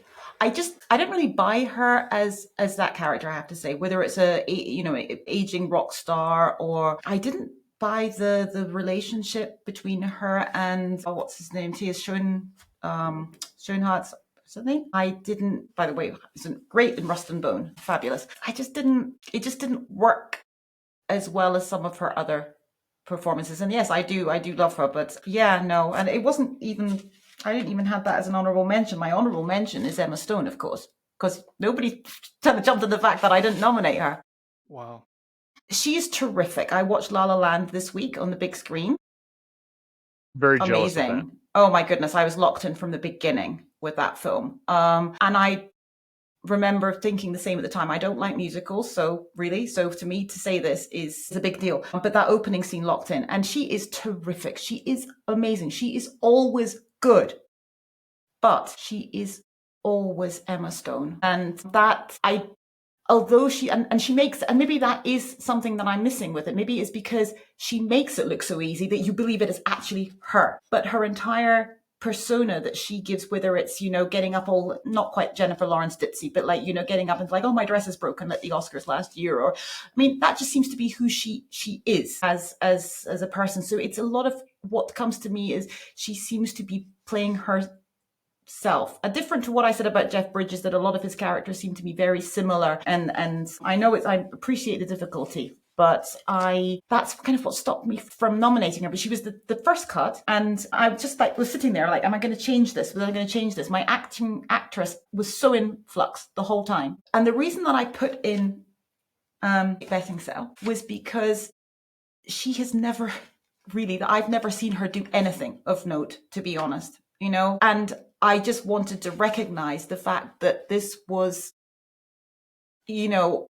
somebody who we don't think of as doing this kind of, performance that you're going, and it's very difficult to do with her intrigue that she's got going on and the comedy aspect to it as well. And I just wanted to recognize that, because I think Emma Stone, we all know she's one of the greats, and she's going to be one of the greats of all time. And she's maybe she's going to win more Oscars than Hepburn. Who knows? She's well on her way. She's very young. If there's anybody, it's going to be her. And I just think she gets so much praise, and it's all completely merited. It's great. Let's pop in somebody who I think probably people are not aware of this film. They're not aware of this performance, and she is really, really good in it. And we have not spoken about Isabelle Huppert, who none of you had in. I did not care for Elle, the film, at all. It's horrible. The message it was giving, I did not appreciate it at all. And yeah, you're laughing. It's not my favorite Paul Verhoeven film, no, by any stretch of the imagination, but Huppert is about the only thing that I can remotely try to connect to in that film. She's like carrying the material way more than it deserves to be carried. I mean, it's, again, I was listening and reading to a lot, and I was listening to Kevin Jacobson podcast, and they were all giving her the win, both of them on the runner-up is, and they were saying they would. And I'm like, I get it. I understand. She is the best part of that film, and but that whole film is just so horrible to me. It really is. I don't know what it's trying to say. I think it's sending the wrong message, unless I'm interpreting it wrong. But I mean, yeah, sure, she's in control of the situation, but she's consenting to rape. Like, I don't know what it's. I just really did not care for that movie at all. It was very disturbing to me, and she's great. She's really good in it. Amazing, yeah. But I still wanted to nominate it because I do think it's a great performance. But that film was very concerning and quite disturbing to me as a woman. But I just think in general. Any honorable mentions before we go over to actor? Yeah, this was my toughest cut. Natalie Portman, obviously, and Jackie. Outstanding. Pablo Larraín has this amazing gift for highlighting these 20th century women. And each one of those central characters, so much is put on them. This year, it's going to be Angelina Jolie in the film Maria. It was, with Spencer, right? So I just think that the level of difficulty is high. She carries almost every single shot in the whole film. I wish I could have nominated 6 here, but then how would I have nominated an animated character? So I had to make some cuts. Might I mention before we move on, what a great year for redheads. I just noticed Emma Stone, Amy Adams, Anya Taylor-Joy. Well done. Well done. Isla Fisher and Nocturnal Abbey has popped up. Yeah. See? Didn't watch it? That's my problem. Didn't watch it. Might have had another redhead nominated and supporting. I blew it. I'm on record saying I have sort of become loath to biopic movies, almost feeling like they're guaranteed to garner nominations. Having said that, though, Natalie Portman in Jackie is top-notch stuff. She's unbelievable in that particular movie. So it's elevated I was glad to biopic. It's an elevated biopic, yes. And Pablo Larraín, I'm so glad you hit the point on that, Adam. I'm a huge Spencer advocate. I think Kristen Stewart was completely, she deserved much more than she got that particular Oscars year. I haven't seen Maria yet. I'm eager to get into it because I've just really been impressed with everything Pablo Larraín has done. So I have a feeling I'll probably be singing Angelina Jolie's praises as well. All right. Look behind you got something here. You can always tell what a studio thinks about a film or a performance based on how much money they spend on the for-your consideration box.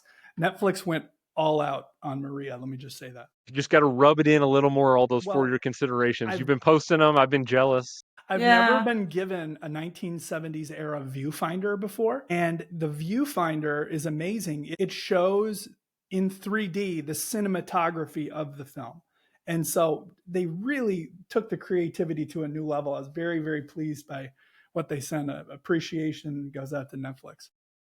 Yeah, I've seen you post about them. You've gotten some incredible for your consideration collections from all these various studios. But they're really outdoing themselves They every are. year, it feels like, They because are. it's not just like sending you a DVD in the mail or anything like that. You're getting a real nice treatment put together for you. All right, well, you're going to have two options for Best Actress when we get to the vote.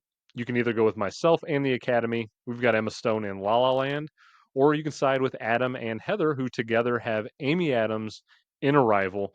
No wrong choices there. I think that's going to be fighting tooth and nail on all the social media apps to see who wins that one. All right, let's jump over to Best Actor now. We're The so aligned at nominees. the moment. It's really It's Yeah, it's it is it's surprising.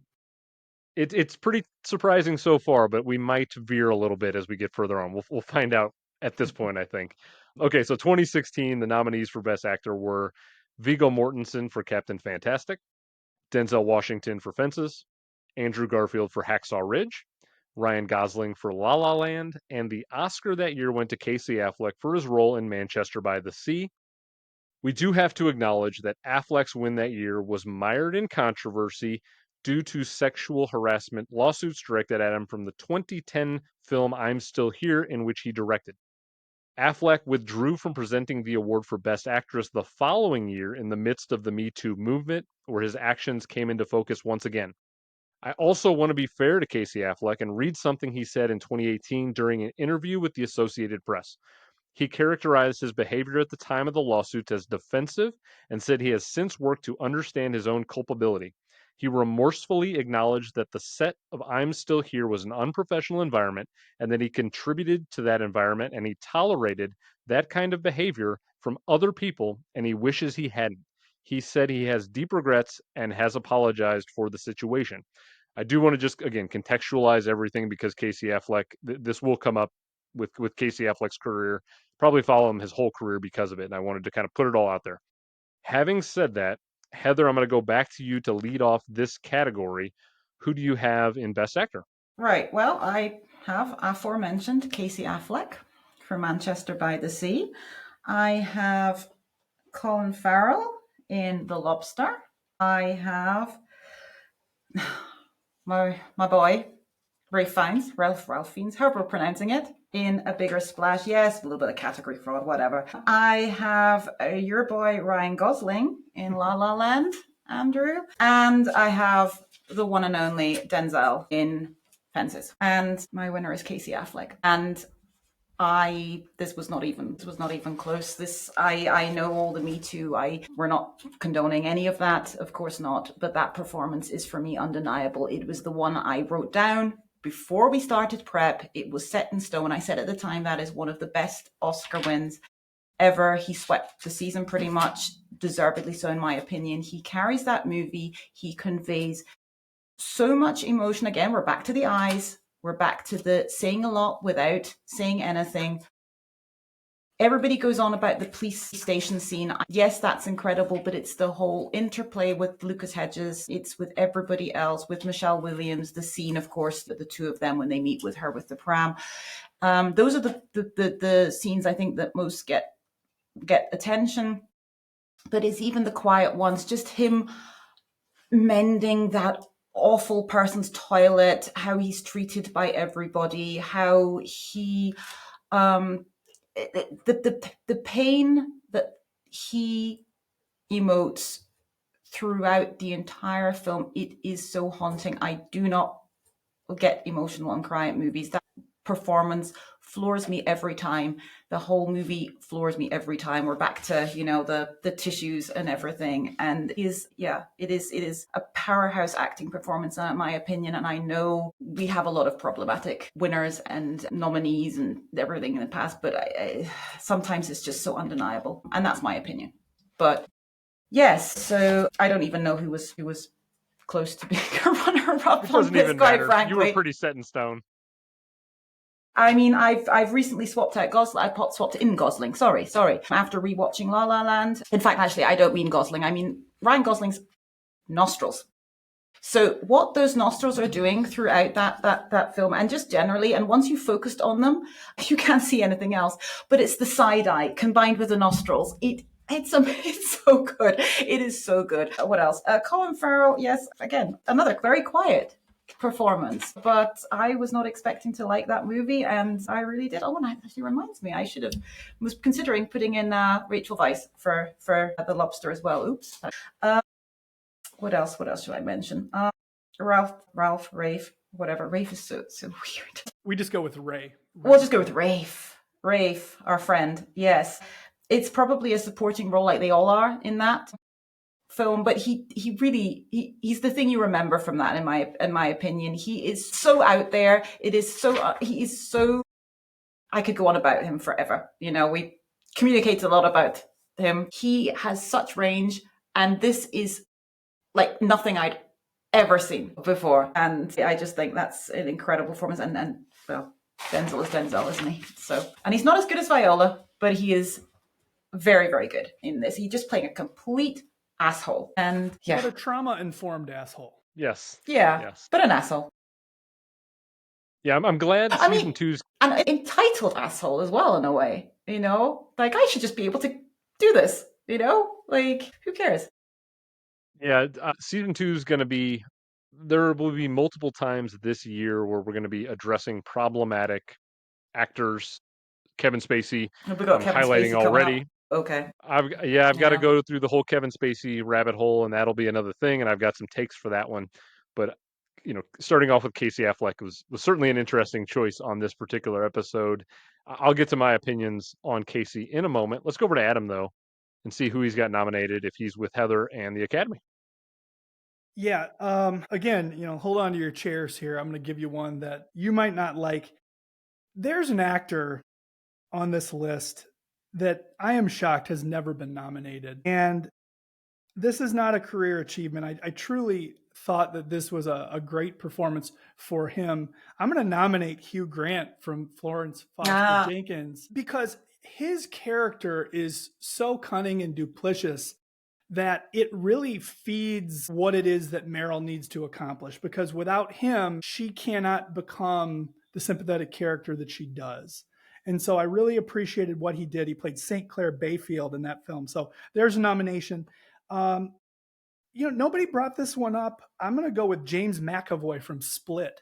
Sheer volume alone, he plays 24 different characters, which is incredibly taxing. A couple of them, I wrote down a few that stood out. Dennis, Patricia, Hedwig, the Beast, don't want to spoil the movie, Kevin Wendell Crumb, Barry, Orwell, Jade, and they all had enough of a different flavor to them that you really felt like his character, his initial character was gone, and you were seeing James McAvoy, but he was carrying all of these different characters. So really enjoyed that. The movie's a little bit of a coin flip for me, but I thought the performance was great. Of course, Denzel from Fences.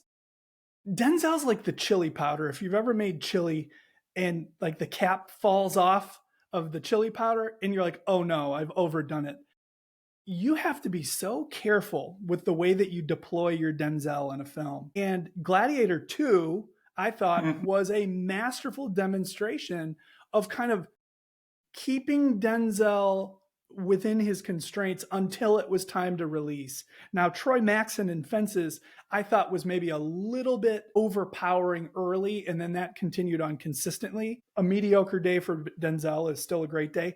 I think he felt a little bit in this performance carrying the weight of directing the film as well. That's a lot to do, to direct yourself, even for someone who's a Hall of Famer like him. Great performance. He's not going to win for me. Up next, I've got Ryan Gosling, La La Land. Again, it's hard now to have a triple threat. We don't make as many musicals as we used to. That bothers me a little bit.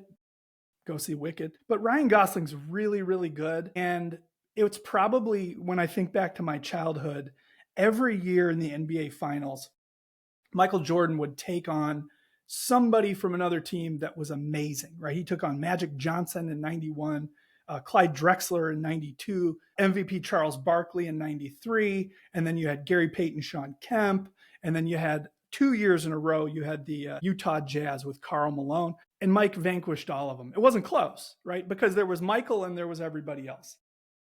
And What Casey Affleck accomplishes as Lee Chandler in Manchester by the Sea is astonishing because he's understated. He's the anti Denzel in that sense. He is quiet and he carries his grief so deep within him and his shame and his heartbreak. And you really only see glimmers of it. And he releases one of, pound for pound, the greatest lines of dialogue in cinema history when he's looking at across the table at Lucas Hedges' character and he looks him in the eye and says, I just can't beat it. I can't beat it. And talk about the tissues. I almost cried right now just saying that. And watching this deeply broken man come to the realization that as much as we're cheering for him, he's never going to be right again. And because he's never going to be right again, he'll never be right for this boy. He'll never be the father figure that his brother needed him to be. And coming to that realization, it feels nearly impossible. And Casey Affleck, my job is not to judge anyone. There's people and there's higher powers that can take care of that. But what I saw on that screen was a masterclass in character building, in dynamism, and in performance. So Casey Affleck, and it's not close. Okay, we'll get over to me, and then we'll see where we stand.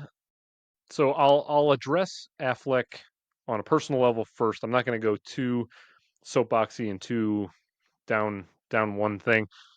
I'll just say that the Me Too movement was necessary and important, and I'm glad that it happened, and it did incredible things to shed light on really bad people.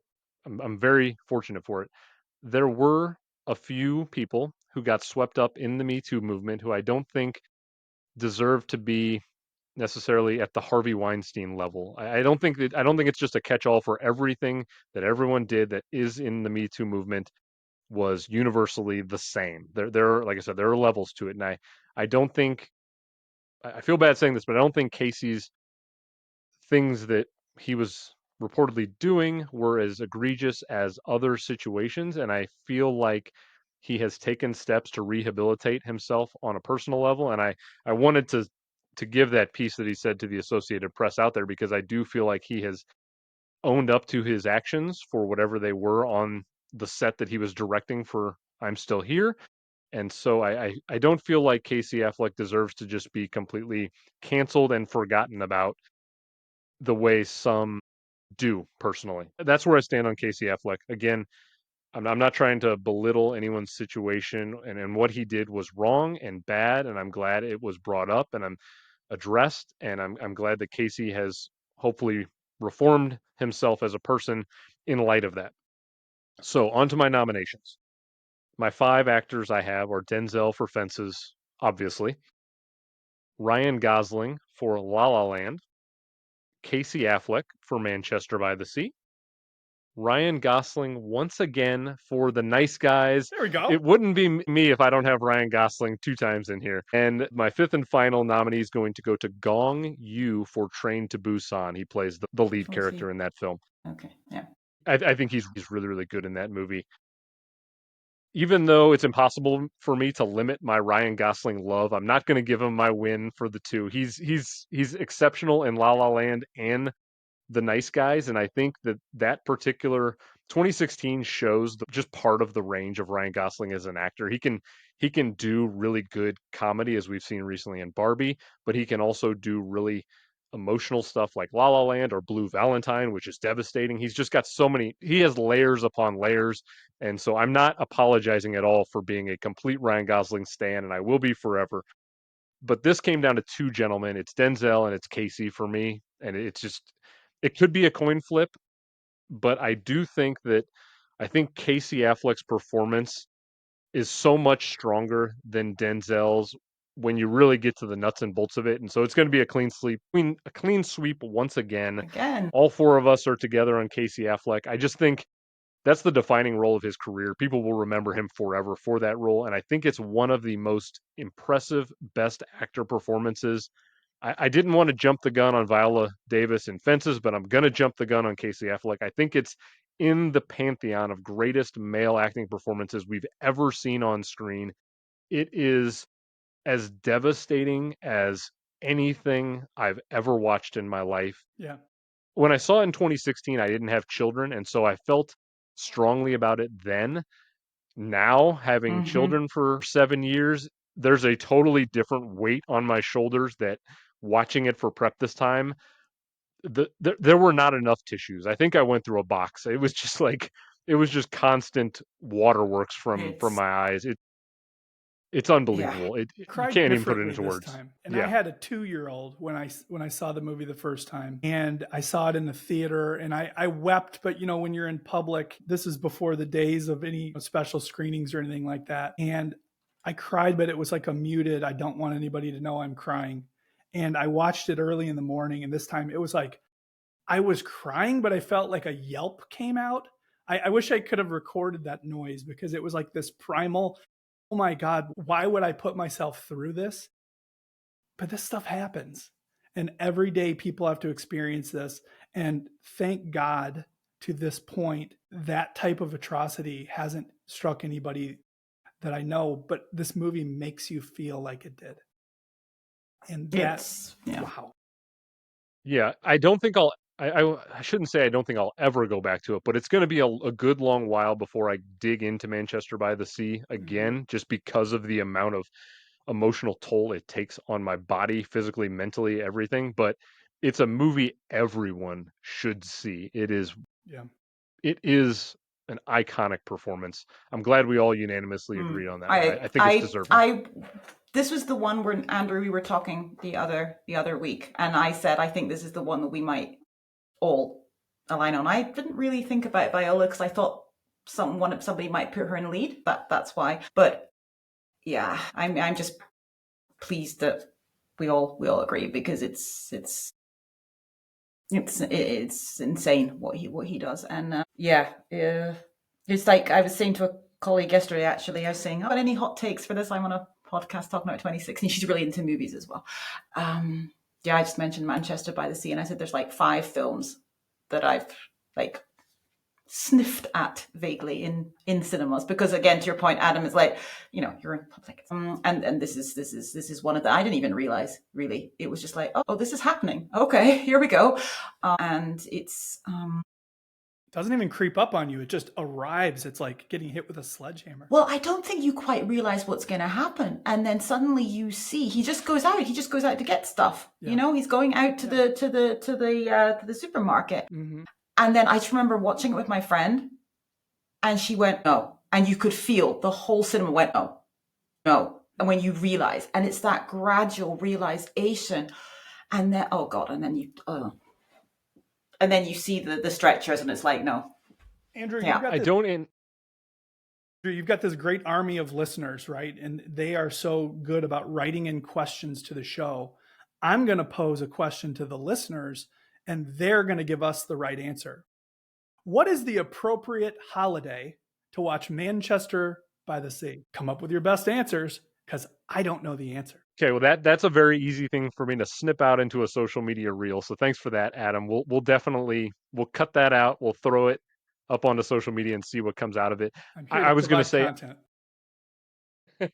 I don't know how anyone's going to listen to this episode and reach out to me in a DM and say like, "Oh, you guys were way off base on Best Actor." I think this is going to be one that everyone's comfortably accepted as is a unanimous winner. Got the other one that you were unanimous on. Philip Seymour What's Hoffman. that one? Philip Seymour That's Hoffman. right, from Capote. Yeah. Yes, and that's yes. because it reminded me, because that's another one where I'm like, that was so clear cut as soon as I left the cinema. So I'm seeing that I'm like, yeah, that's undeniable as well. And that's what I felt with Affleck when I came out of Manchester by the Sea. And by the way, to get back to what we were talking about earlier, I've looked it up. And of course, what else could it have been that Tom Ford appeared as a character in but House of Gucci? There you go. There we go. I blocked everything about House of Gucci out except for Jared Leto. Yes, he was I played can't by get that out. You didn't Reeve like Lady Carney. Gaga's Reeve Carney vampire played accent? Tom Ford. There you go. What's that, Adam? You didn't like Lady Gaga's vampire accent in that? Ridley Scott, I don't even believe he was on set for that movie. I think they all had a convince me. different memo. I think they were all acting in different films, and I would like to know which one of them got the Ridley Scott memo. So clearly only one of them is acting in the film that Ridley Scott intended, and I'd like to know which one it was, because it's clearly not. Only one of them has got the secret, and is doing what he intended. And part of me wishes it was Jared Leto. I really enjoyed watching that movie. I didn't time. think it was good. It was like watching a great soap opera. We talked about elevated Hallmark. This is like elevated Days of Our Italian Lives. I loved that part of it. I ate my popcorn. I had so much fun. I walked out and said, that wasn't good, but I had a blast. It was amazing. It was fantastic. Like, it felt in a lot of ways like Megalopolis. Where it's just it's all over the place, and nobody's doing the same thing on an acting level. Yeah. Back to the club. I fly like a pigeon. Hey, it's a me. It's a shame we'll never get the audience. We'll never get the Jared Leto Mario movie, which would have been a whole different thing than what Chris Pratt did with Mario. We've got questions about Suicide Squad, so we will be talking about Jared Leto later. We will. Okay, I'll quickly throw out a couple honorable mentions. I'll turn it over to you as well. I really loved what all three gentlemen who played the lead character in Moonlight deserve some recognition, but specifically Ashton Sanders, who played the teenage version, and Trevante Rhodes, who played the older adult version of Black, I thought brought a lot to that movie. Andrew Garfield in Silence, Ralph Fiennes for Bigger Splash, and then Ben Foster for Hell or High Water. Yes. I consider a lead performance, and he's damn good in that movie. Really good stuff. He's like the dusty Kieran Culkin of that movie. Like he's the instigator in all cases, and as the movie goes on, you're like, we need this guy though. He's like the Robin Hood that we all didn't know we needed, but did. I loved his character. Yeah. What about you, Adam? Anybody that's honorable mention? I mean, you guys brought up so many great choices. The only other one that I had on my list that I ended up leaving out because I wanted to get Hugh Grant a nomination, I did have Colin Farrell from The Lobster, but nobody else that I was really fighting over. What about you, Heather? Yeah, I did have Colin Farrell. Did you say nobody had Colin Farrell? I had him. Yeah. No, well, that was one that I know you had. I didn't mention. Oh, okay. I thought you said nobody. You mean just generally? Yeah. No, I put him in. I'm surprised, Andrew, that you had a chance to put in Jake Gyllenhaal, but you didn't. Look at me. I can grow. You put in 2 Goslings, but you missed the chance to put in Gyllenhaal? Like, come on. What's going on? I got Michelle Williams doesn't get the win. 0% of wins. I got the Jake Gyllenhaal Nightcrawler win, and I'm just going to bask in that for a little while. All right, fair enough. Okay, fine, good. Because I have him on the cusp as well. Like, I had Garfield was the last minute change with Gosling after rewatching La La Land, all prepared to put in Garfield because he was the best thing about both those movies. No, he wasn't. The Weaving was the best thing about Hacksaw Ridge. I nominated him. But yeah, he carries, like, literally pretty much silence. But yeah, so he was my number 6, and I had Gyllenhaal as an honorable mention. I really like Tom Hanks and Sully. Yeah.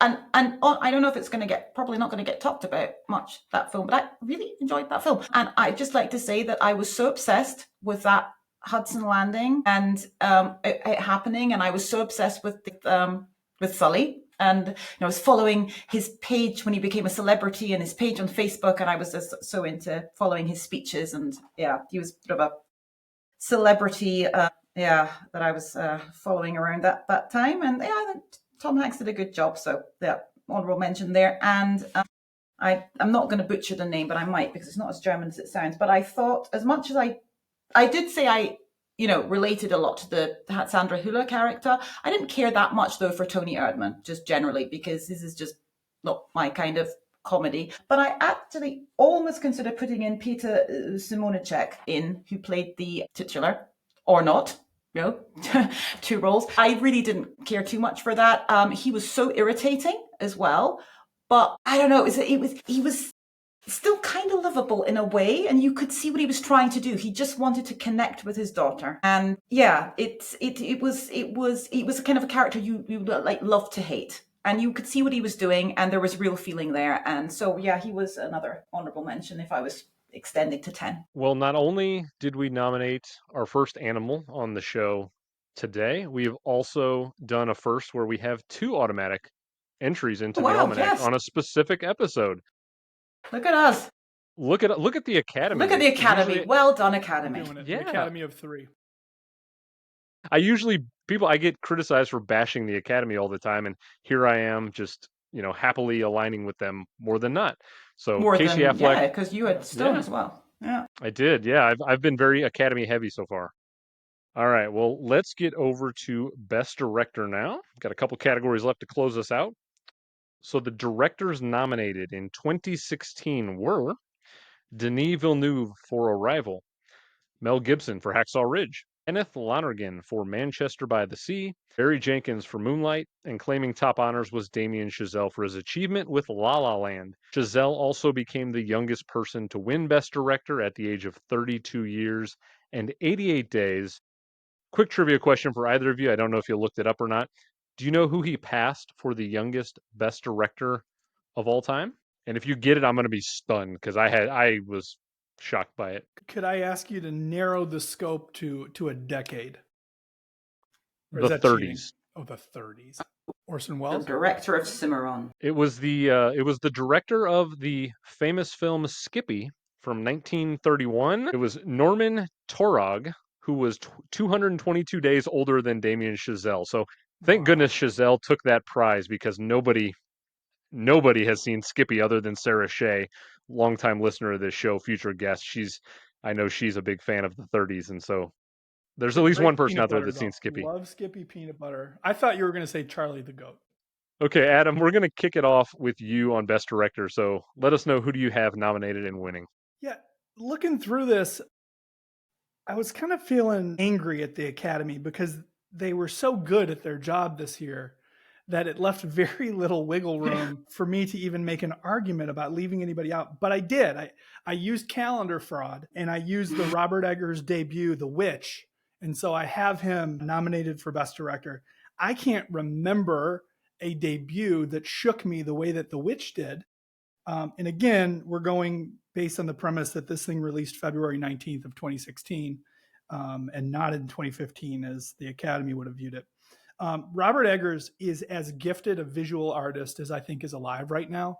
I think it's awesome that he's very careful. He's very judicious with what he's choosing in terms of projects. I am very excited about the film Nosferatu that's opening on Christmas Day. Movie Archer, we're always spoiler free. I can just tell you this. You need to go see Nosferatu. Buy your ticket now. You may want to buy one for Christmas Day and then see it again on Boxing Day. Wow. Wow, wow, wow. So, yeah, he definitely gets the nomination there. And then let's roll right up the list. Kenneth Lonergan, probably his greatest gift is as a writer, in my estimation. But in this case, to capture the emotion and just break people open the way that Manchester by the Sea did. You can't do that if you don't have a gifted vision from a talented director, and that certainly was him. I also thought Barry Jenkins was absolutely incredible in Moonlight because when you break a story into 3 chunks like that and you have 3 different leads playing the same character, the point of consistency has to be the direction. And he has to be the great oversight of all of that.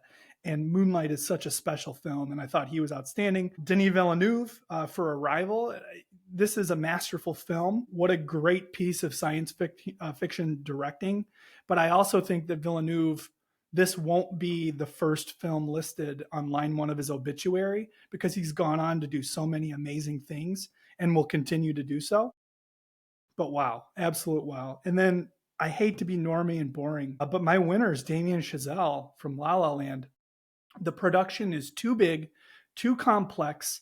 It's nonlinear. It's musical. There's singing, dancing, performance.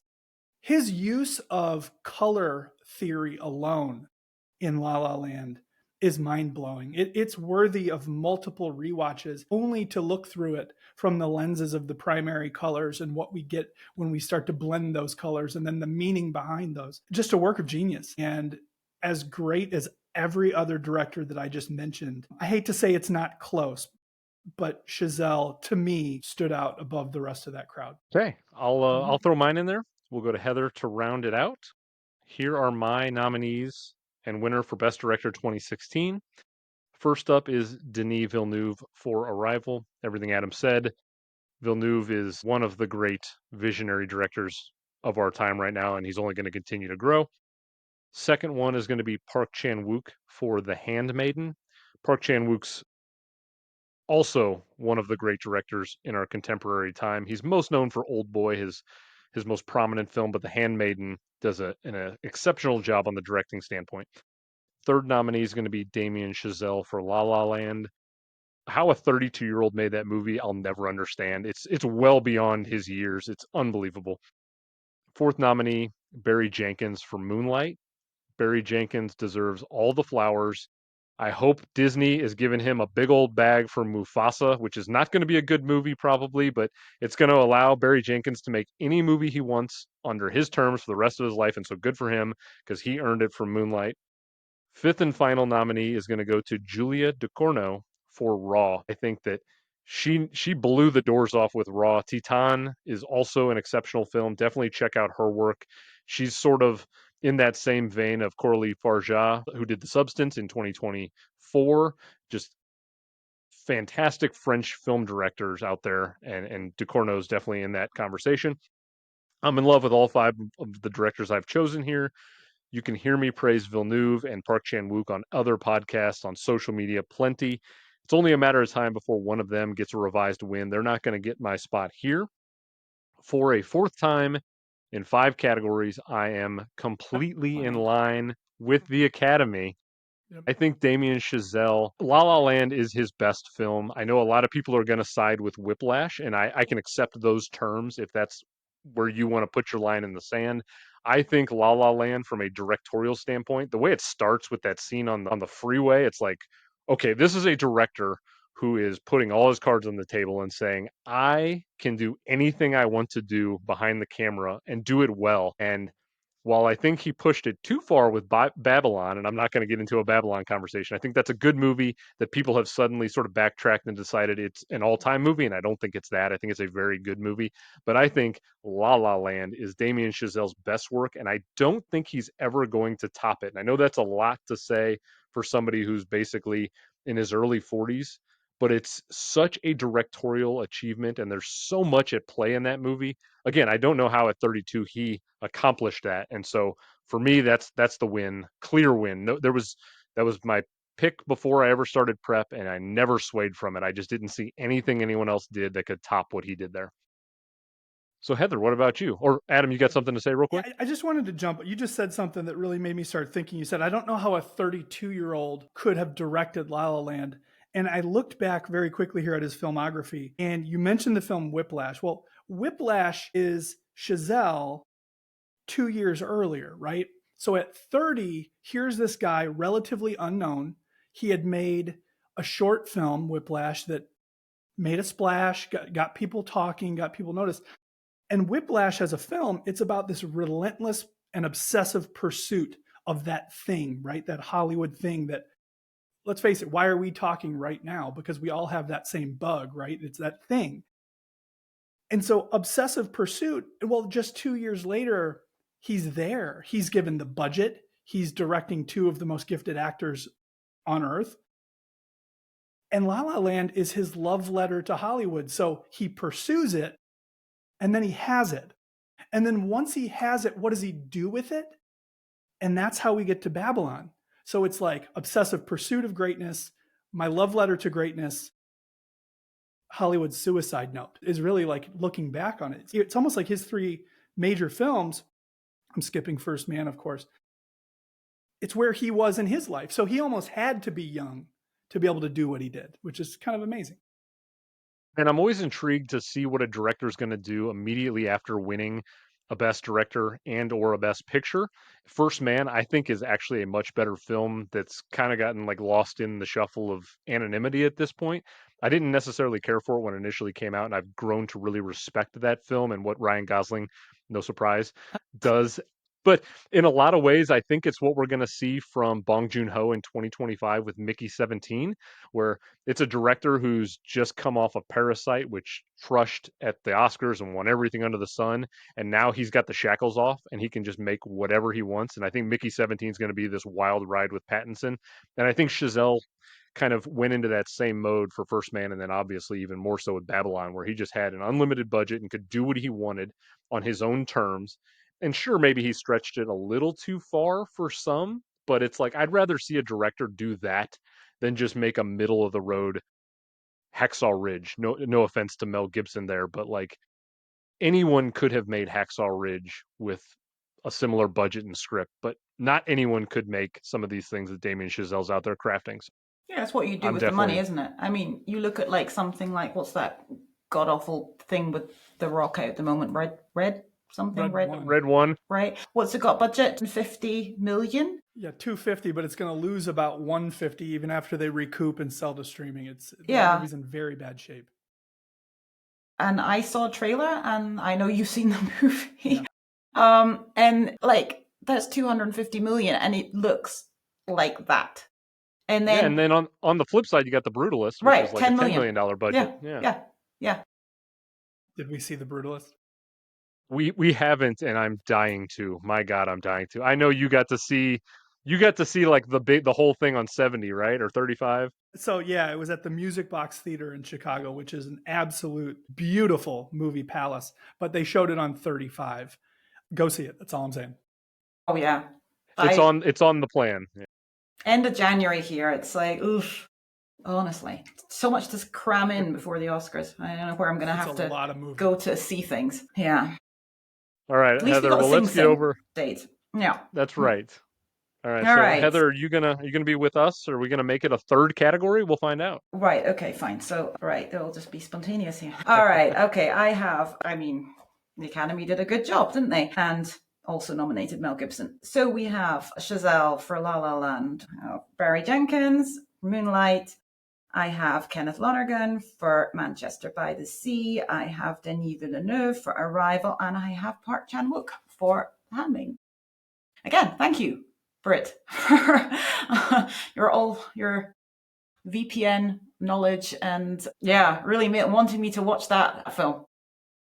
Not in German. You got to see not it in like German. actual, I have to say yes, exactly. So for the listeners, I could only find a free stream of The Handmaiden, and oh my god, it was awful. I mean, there are some German dubs that I don't watch things German dubbed, I have to say, because it's terrible. But if it's just something, it's like on, and but this I was like, no, this is just unbearable. This is so bad. The voices were so saccharine and just horrible. The translation felt horrible, and I was just not locked in. I'm like, what is this? But Brit saved the day, and you got to see a good copy. VPN, I ended up going with the VPN route, and I watched that, and that is amazing. How beautifully crafted that is. The cinematography, I mean, he's not my winner, but let's just a little bit of praise here. The cinematography, I do love a good, twist. The three parts to it, similar to Moonlight in a way, but different because it's three different angles to the story. So, and that's all brought together by the score. I think some people don't appreciate the score. I enjoyed the score. I think that helps. A little bit over the top at times, but I think that's intentional. I cannot believe it's not. So yeah, that was I'm glad I managed to watch that as it was meant to be seen. Okay, and so the rightful winner is probably Chazelle, but we cannot do this again. So I am going to go with Denis Villeneuve. Just so all set to go with Denis, and then I watched La La Land on the big screen. So I don't think it's a fair comparison, is what I'm going to say. Because my rewatch of Arrival was not on the big screen, was on my TV at home.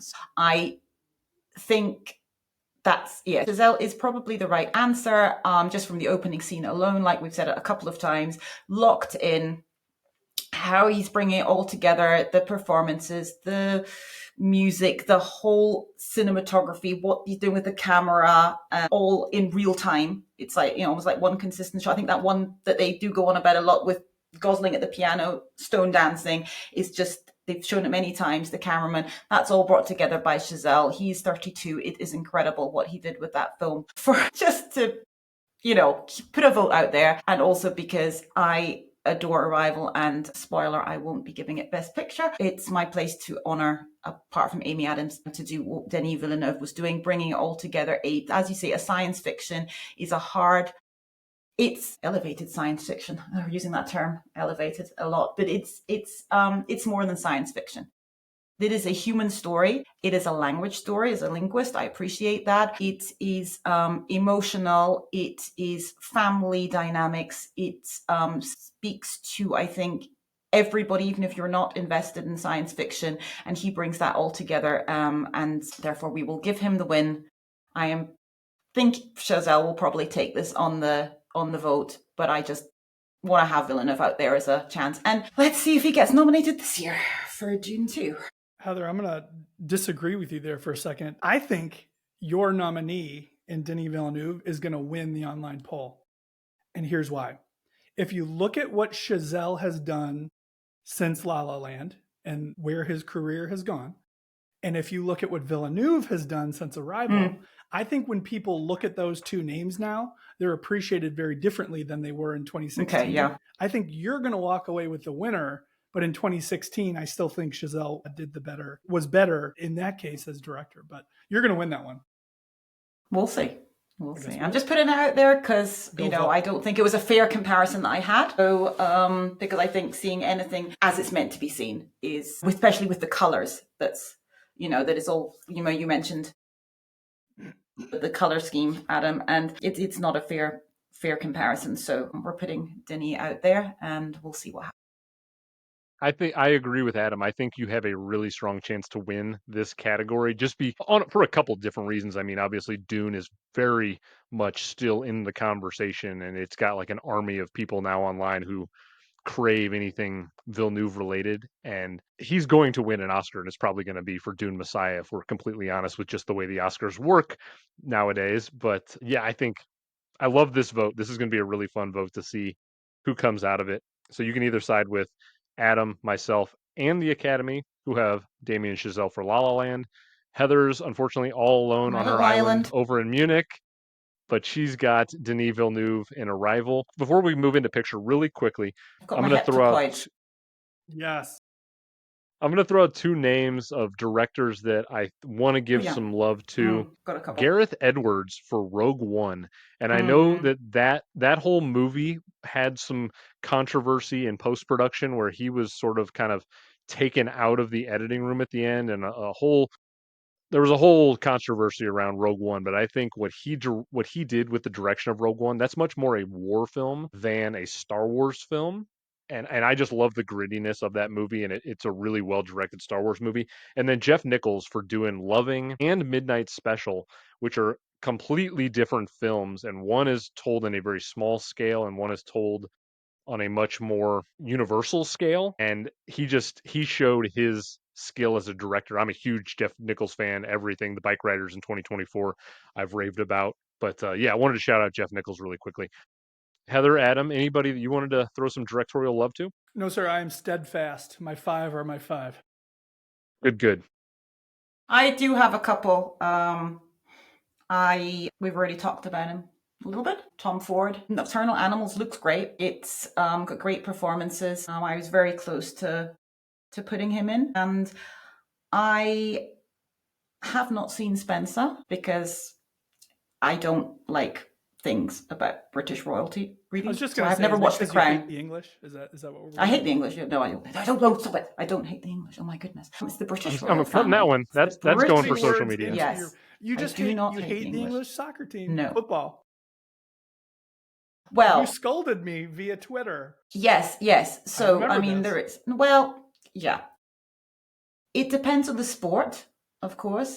You're softening. You are softening. You were steadfast. Come on. No. But it's the fans a lot of the time. They give a really bad name to the English football team. To be fair, like the hooligans and people taking their clothes off, and it's quite embarrassing. Not that I think the Scots are necessarily better, but never a problem in America. We're charming when we do it.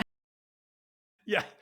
God, no. I mean, because you're the charming underdogs, though. Come on. Yeah, exactly. Yeah. And we bring the party. We bring the thing. I mean, I was at the Olympics as you were, Adam, and some of the American fans were a little bit embarrassing. I was quite pleased that I wasn't American. So that checks out.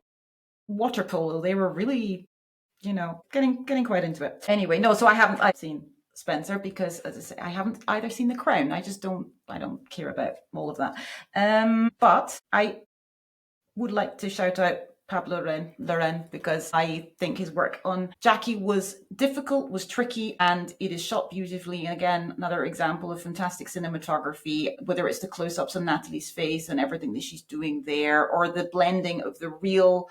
And I appreciate it's not all him, of course, it's the editing and it's the cinematographer, but he's the one bringing it all together and who has the vision, and blending of the real footage with the obviously recorded footage with the actors. So yeah, I mean, I didn't fit him in, but again, another good achievement, I would say. What a gifted filmmaker Larraín is. Yeah, very underrated even to this day. Okay, so social media, 2 options. Giselle Villeneuve, going to be a lot of fun when we get to that one. Have you ever wondered why a particular movie is considered one of the greatest of all time, or how Back to the Future measures up against Casablanca? Enter Greatest Movie of All Time podcast, the show that uses a unique grading style to redefine what the greatest movies are. I'm Tom Duncan. And I'm Dana Duncan. Well, using our patent-pending Stanley rubric, we've judged hundreds of films and their legacy, their impact or significance, their novelty, their classicness, their rewatchability, and then, to allow all of you a say, we even included some audience scoring from a few reputable places. Yes, we've covered some great classics so far on the show, including Raiders of the Lost Ark, Casablanca, Back to the Future, Jaws, Gone with the Wind, Saving Private Ryan, The Dark Knight, and many, many more. Join Tom and I every Wednesday for a brand new episode as we explore a new classic movie and see how it stacks up against the rest. Just a few of the movies we're talking about this season include the original Star Wars trilogy, Gladiator, All About Eve, Toy Story, Inside Out, and Barry Lyndon. You won't want to miss out, so subscribe to Greatest Movie of All Time podcast wherever you get your podcast, or in full video on YouTube, or follow us on Twitter, Instagram, or TikTok at Gmode Podcast. Let's get to Best Picture, the big one, the one everyone loves to talk about. So in 2016, the actual nominees for Best Picture were Arrival, Fences, Hacksaw Ridge, Hell or High Water, Hidden Figures, La La Land, Lion, Manchester by the Sea, and Moonlight. And even though Warren Beatty and Faye Dunaway screwed up the announcement, which wasn't their fault, La La Land did not win, and the Best Picture was indeed Moonlight. So with this year allowing for up to 10 Best Picture nominees, we're going to adhere to those rules. We can nominate up to 10 films depending on how many we deem worthy. I'm going to happily jump in and get mine out of the way really quickly. I've said this before on past episodes. I'll continue to reinforce it. If there's 10 options, I'm always going to use all 10. I think at least 10 movies deserve recognition every single year. And in the years I'm having to prep with only 5 options, it's really excruciating trying to squeeze great movies into a 5 nominee collection. So I'm happy I got 10 to kind of spread the love here. Here are my 10 Best Picture nominees. I've got Arrival, The Handmaiden, Hell or High Water, La La Land, Manchester by the Sea, Moonlight, The Nice Guys, Raw, Rogue One, A Star Wars Story, and Train to Busan. I love the 10 I've got. It shows a lot of range, different genres, different countries represented there. Really good stuff. As much as I loved way more than even the 10 films I've nominated, there are 3 films from 2016 that I think are the cream of the crop. They're the ones that deserve the most recognition. It's La La Land, it's Moonlight, and it's The Handmaiden. I think those are the 3 best films unequivocally from that year. And I think based on my previous categories so far, it's obvious what I'm going to give the win to. Musicals aren't something I tend to gravitate towards unless it's like a Singing in the Rain or something truly classic. And I think La La Land is a 10 out of 10 banger every time I go back to it. Every aspect of that movie is flawless. It's both my favorite film of 2016 and the one I think has endured over the last 9 or 10 years as the best film of 2016. I'm sorry, Moonlight, but La La Land is the best film of 2016 for me. So let's go over to Heather now and see if she's in line with me, the Academy, if she goes with a different direction. Heather, what's your best picture? All right, I have my nominees are Arrival, number 2, Fences, The Handmaiden, La La Land, Lion, despite everything I've said, Manchester by the Sea, Moana, Moonlight, Nocturnal Animals, and 20th Century Women. There we go. And my winner is just because it's the film that hit me, affected me the most, and brings everything together, and has performance, it has direction, it has amazing writing, and it's Manchester by the Sea. Good for you. Awesome. What a Awesome. I brave wasn't pick. I sure love if you that. were gonna, yeah. I didn't know if you were gonna go that direction. I like I said, You I had knew me down for Casey was gonna. Arrival, probably. You start. Yeah, you turned me in the last category for sure. Uh, But up until about 10 minutes ago, I had no idea. And all the months we've talked about this year, had no idea where you were gonna go. That is a really cool pick. I love seeing Moana get represented in your yes, top 10 too. That's awesome. we'll 20th be Century talking about it Women. in one of the questions I think we've got coming up. We'll talk about We Moana. will. I love Moana. It's it's absolute top tier, not just top tier Disney animated, it's top tier, film from that year. I didn't see Zootopia. I know Zootopia won. The animation is beautiful. The water is amazing. The story, what you were talking about, the voice acting, I'm so happy to see the voice acting represented in your list, Adam. I actually completely agree. That was absolutely incredible what she's doing. I think people have said similar things with Lupita Nyong'o for The Wild Robot this year, that the emotion and being able to convey that when you don't see her, and it's just her voice. And I appreciate Moana as a kind of heroine. She's not a princess, as even though Maui keeps trying to tell her she is. And that's, and she's just such a great character and role model, I think, for girls. And that's why Moana 2 is such a disappointment to me. So that's very unfortunate. Anyway, I put Moana Yeah, in there. Manchester by the Sea. That's wonderful. Love its representation in the Best Picture social media Yeah, field. I mean, possibly on, if you're saying on paper, or, La La Land, Moonlight, I get it all. But at the end of the day, I don't know if enjoy is the right word, but it's like, what film connected with me the most? What gets bonus points for the emotional response? And as I say, it's all these little boxes they have to tick. And I think the writing, I think at the end of the day, was possibly what won it for Manchester by the Sea. I just think it's so strong. And I think we've got a question about this as well, about the screenplays. I think that strength in that particular box of the 3 to 4 boxes that a film has to tick is ultimately what won it.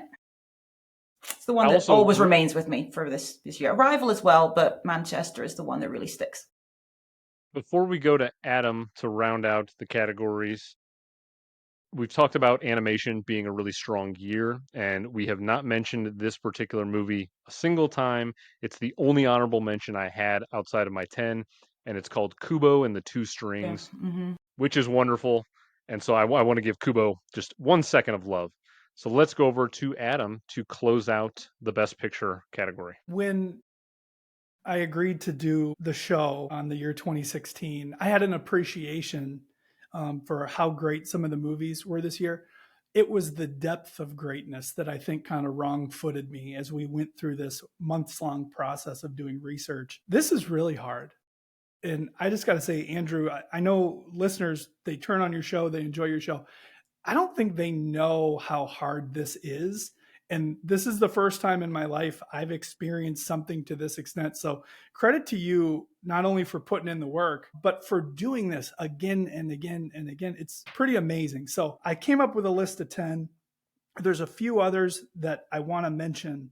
Honorable mention that I had on the list and I had to slip out. Everybody Wants Some, I talked about a little bit earlier. Richard Linklater, who I adore. That's a really good film. And if you haven't seen it, or if you're not as familiar with his entire catalog, of course, Hitman came out this year. That's on Netflix now. Check that out.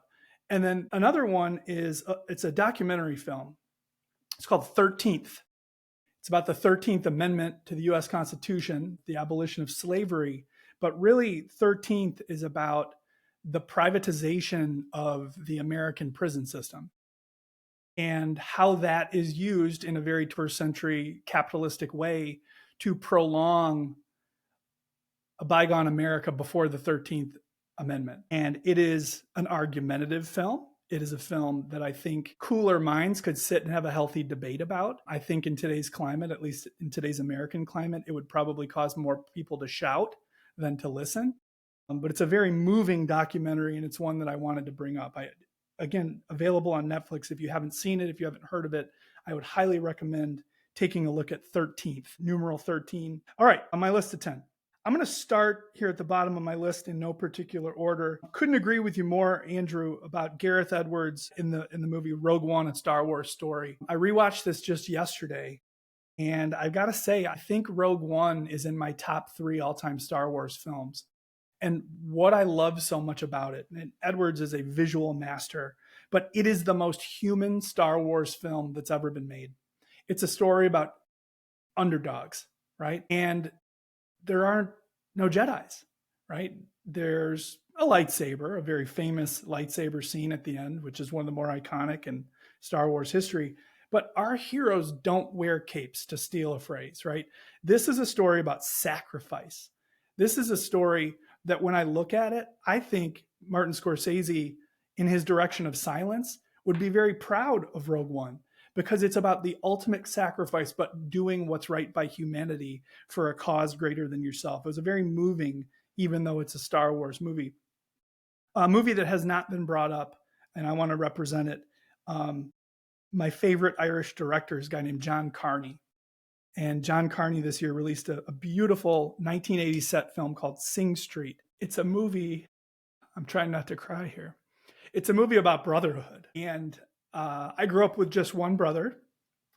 And it's a story about brothers that are willing to sacrifice for the betterment of their other. And I hate that I couldn't find a place to fit this in any of the acting categories. And John Carney was just on the outside for direction.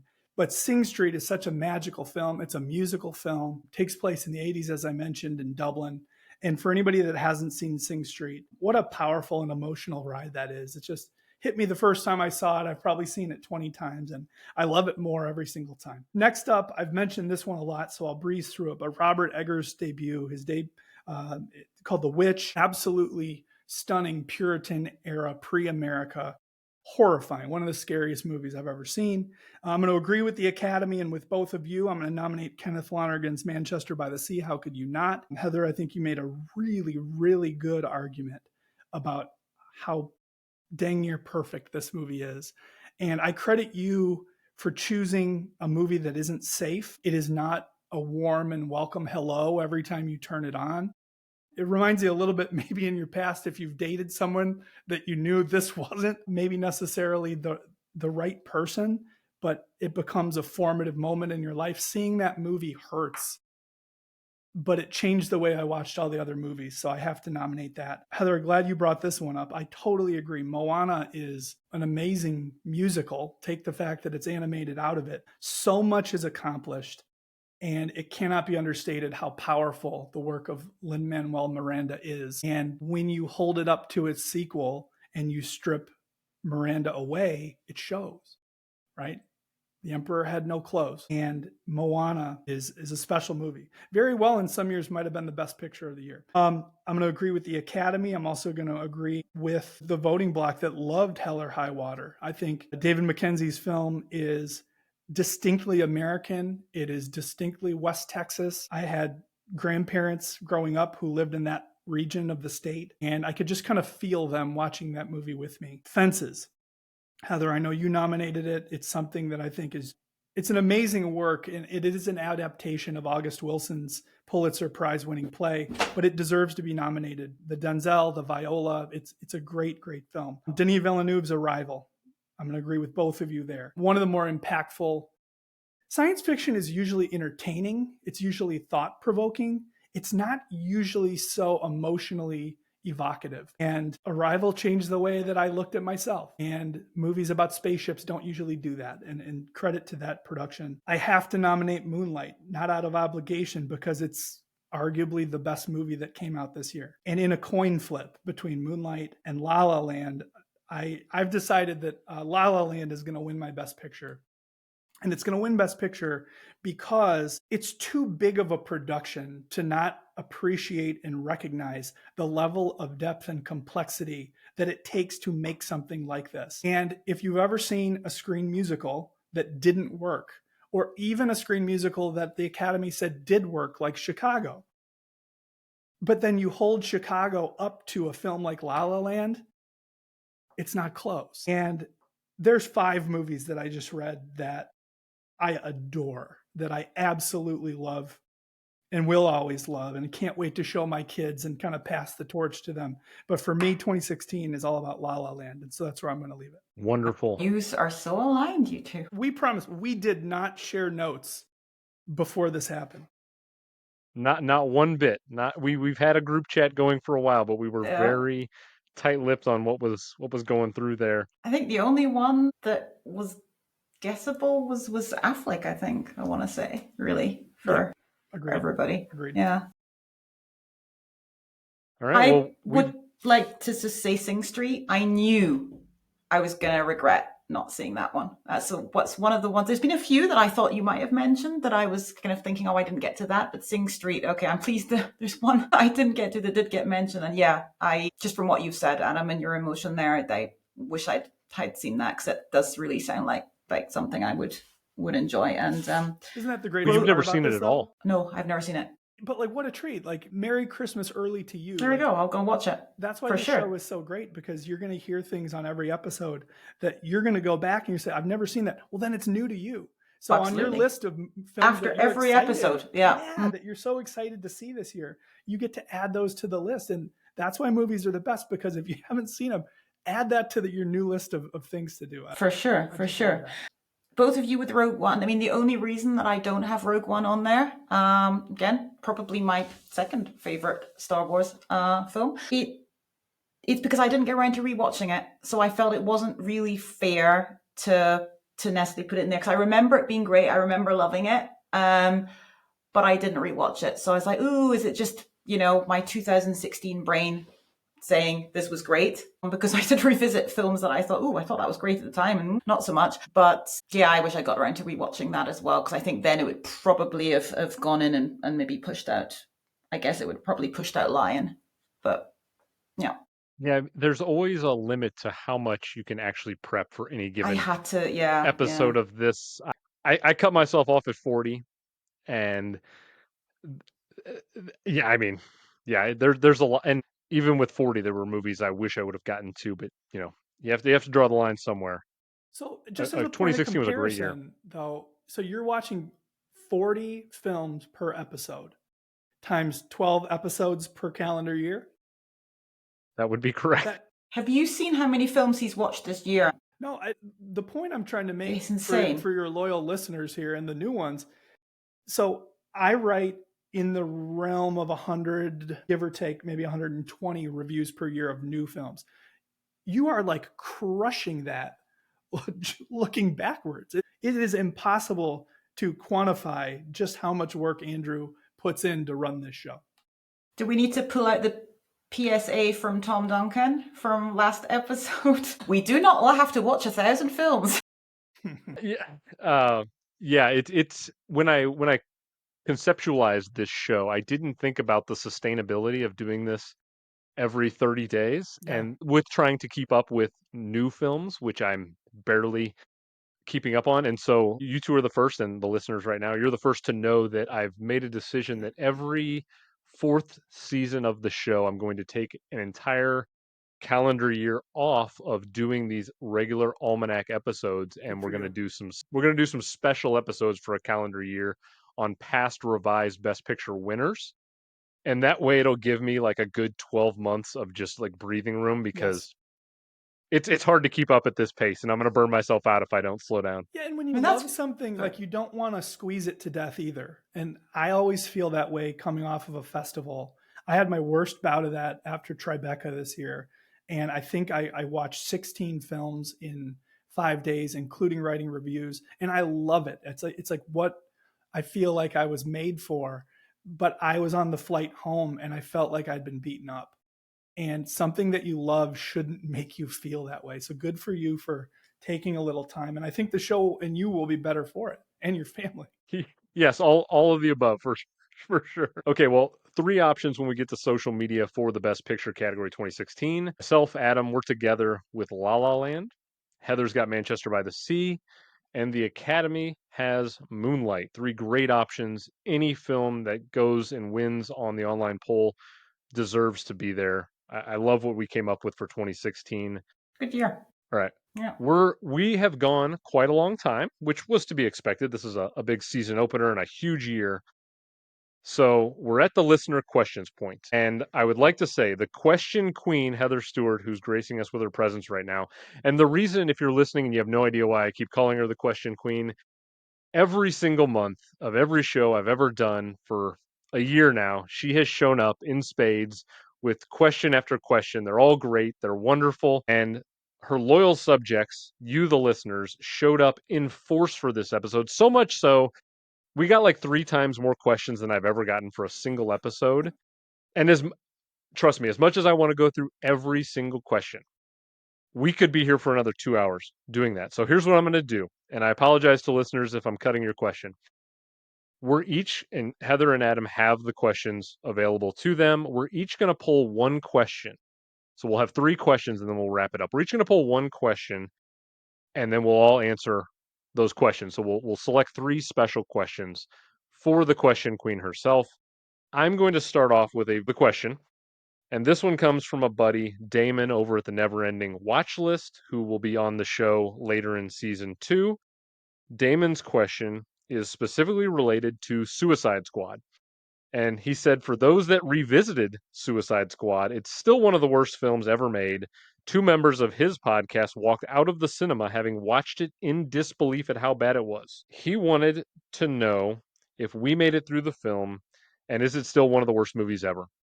Adam, Heather, did either of you revisit Suicide Squad? I assume not. And if you've seen it before, do you have any opinions on said film? I did not revisit it with intent. I mean, yeah, it's an unwatchable movie. I have watched it one time in completion. I don't walk out of theaters. That's just not who I am. But I will say, anyone who's kind of kept track of the superhero films of this year, Deadpool and Wolverine, Madam Web, The Flash, Shazam 2, are we getting any better? Have we learned anything? And so Nothing. No. And those 4, and forgive me, I know Deadpool and Wolverine made a lot of money, but that doesn't make it good. And I just feel like our level of expectation has to be higher. We have to hold ourselves, we have to hold our big budget studios to a higher standard if we actually want this thing to hang around, because spoiler alert, it's not going to if the quality doesn't improve. Heather, you said you have not seen Suicide Squad? I have not seen Suicide Squad. I did not watch it for this prep. I have no intention of seeing it. I mean, I might see it on a whim, similar as I've seen other films that might not be expected. And I have seen 50 Shades of Grey, for example, which, as part of a drinking game. The drinking game is you have to drink every time she bites her lip. Okay, so there you go. So you're drunk pretty quick. Yeah, well, we were going to do it at the sex scenes, but there's actually not that many. There's actually not that many in 50 Shades of Grey. Yeah, and we realized that was not going to happen. It wasn't super erotic. It was... Yeah. No, not really. Yeah. It was just rubbish. But she bites her lip a lot, so that was our decision. But no, I have not seen Suicide Squad, as much as I appreciate the acting talents of Jared Leto. The reason why I selected this question specifically is because, A, Damon's a good friend, and I appreciate him sending this over. But I'm gonna put my chip down right here, right now.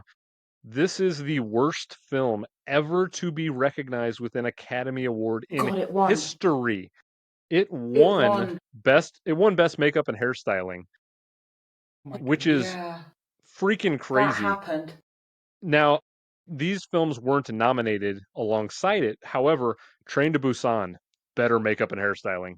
The Handmaiden, better makeup and hairstyling. Rogue One, better makeup and hairstyling. Jackie. You could go on. And so I'm going to sound the alarm right now. This is the first and surely not last time we're going to have to call the film police this season, because this is a crime against cinema. That is a thing that happened. Yes. The Wow. worst film ever to win an Academy Award is Suicide Squad. If you think there's another, send it to me. Let me know. It has an Academy Award, and you get ones like All of Us Strangers Goose Egged. Seriously. Oh my God. Exactly. Wow. Wow. Okay, Wow. Adam, Okay. I'm going to go over to Adam now for his selected question. What do you want to pull from these massive pile of questions we have? Yeah, so this one jumped out to me. This is one, Andrew, that I want your answer because you are the person who clearly has the greatest affinity for the film The Nice Guys. The question is, what would be your ideal follow-up to The Nice Guys? Oh, man, that's such a good question. I love The Nice Guys so much. Heather, I'm so disappointed you weren't able to get to it. I hope it's Well, on the Christmas watch Adam list. is well. If we'd had to postpone a week, you never know what that might have Yeah. happened there. It was a mess this week. Again, behind the curtain. We almost had to postpone the show a full week. My family got hit with the stomach flu so badly. I was driving my kids home, and you guys remember the scene in Pulp Fiction when Travolta accidentally shoots the guy in the head in the back of the car? No. In my driveway, I'm cleaning out the back of my car like I had just called in Harvey Keitel's The Wolf. Meanwhile, it's 15 degrees outside, and I have to go get warm rags because it is frozen to the outside of my car. I text both of you and I said, hey, I may not be able to do the show. We're falling like dominoes. Somehow it all worked out, right? I am with the force and the force is with me. But holy cow, that was rough. So I'm just thankful to be here and be in one piece. We are too. And I have, as all parents probably do, I have some crazy vomit stories from children. And there's nothing worse than cleaning up a kid's car seat full of said vomit for my money. It's not good. So many crevices and nooks and crannies. Just We throw it have away. inherited through the generations car sickness. Hmm. You learn to deal Yeah. with it, but it's not fun. Well, speaking to the Nice Guys, it's funny that you pulled that question because I was watching a clip today. Russell Crowe was on Howard Stern X number of years ago talking about if Russell Crowe has never made a sequel in the history of his career, which is kind of a fascinating Wow. fact out there. And Howard Stern's question point blank was, if you could pick a sequel that you would want to make from any movie you've ever done, what would it be? And he said, The Nice Guys. It's just rife for a sequel. It's this great, if you're a Shane Black lover, which I am, Kiss Kiss Bang Bang, Lethal Weapon. He's done so many good things, writing, directing. And I love the dynamic between Gosling and Russell Crowe. They're these like 70s cops who are mismatched. It's a very much a cliche movie that you know what you're going to get, but it's the moment I realized where Gosling had this inherent physical comedy about him that I didn't know what he was capable of. And 7, 8 years later, we see what he does with Barbie. And it's just an extension of what he started with The Nice Guys. And yeah, I would love to see a sequel. I think seeing them older, Russell Crowe at this point in age has gotten a little larger physically, and so I think it Touch would be more fun to see his corpulent. character. It'd be fun to see where his character evolved, and so I one day I hope Shane Black gets greenlit to make another Nice Guys movie. If not now, when Gosling is never going to get hotter as a commodity, you might as well just go for it. So I'm here for anything Nice Guys 2 related. So Anything. we take what you just said. So it's a 2016 film. We set the sequel. It's 2026 when this thing comes out. But the sequel is in 1980s glam Hollywood because we had kind of the 70s Hollywood. Now I don't know if you guys saw Ty West's Maxine, but kind of that era. That was the immediate thought I had. Okay, yeah, so that's what I'm saying. And we allow now adult Angry Rice to kind of center. This works. Like, where do I invest? Yeah, and you've got we didn't even mention Margaret Qualley's in the film. Yes. And she's in a very hot moment in her time. That come on now, whoever's I don't even remember what studio made The Nice Guys, but whatever studio has the rights, let's get this damn thing greenlit. It's a layup. Maybe we'll get it made for Hallmark. Okay, Heather, this is a very important question because these are your people, Heather. It They're bothers me a expecting little something bit great. because I've known some questions have coming up. So I was like, oh, we're going to get to the questions. And I've referred to them going through like, oh, we'll come to this later. So I don't know which one of these to now take. But I think... You know what? Before you answer, Heather, Yes. I think what we should do potentially in the future, potentially before this episode releases in about a month's time, is maybe you and I down the road, we set up an Instagram live or something to that effect, and we let you go through the full gauntlet of these questions because they're here and they're You see ready, Adam and as well. so maybe we'll select a time and we'll do like a follow up to your questions so you don't have to make anyone feel bad. Right. I mean, there is the one that we did refer to, and I just like to say that Moana should have won Best Song. Okay? All right, so there we go. That covers one question. I agree. Given the other nominees, what were you surprised? Wasn't surprised. We knew La La Land was winning Best Song, but great film, shouldn't have won Best Song. Okay, we haven't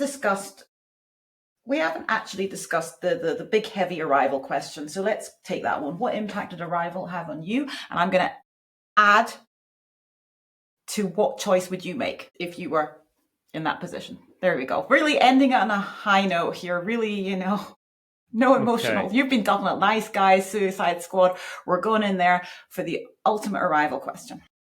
Of course, you would pick that question because that's from our buddy Michael Willoughby over on all the social medias. His handle's Skadoosh, and he's a Newcastle United supporter, just like Heather. Of course, you'd pick his question. Right, no idea it was his question. Michael's a future guest of the show too, so I'm happy to answer this question for him. Arrival had a massive impact on me. Again, if you want to listen to my full Arrival thoughts, I did about an hour and a half with friend of the show, Martin, over at Film vs. Film podcast. I highly recommend you go check out everything he does with that episode in mind. I love Arrival, and it had a huge impact on me. It only grows more impactful as I get older and my children get older and I just deal with parenthood in a different way. I don't know what choice I would make. I think I would follow the same trajectory that Amy Adams does. I think. Ask me tomorrow and it might be a different answer. It's a unbelievable moral conundrum, and I think that's what makes that movie so great in the science fiction genre.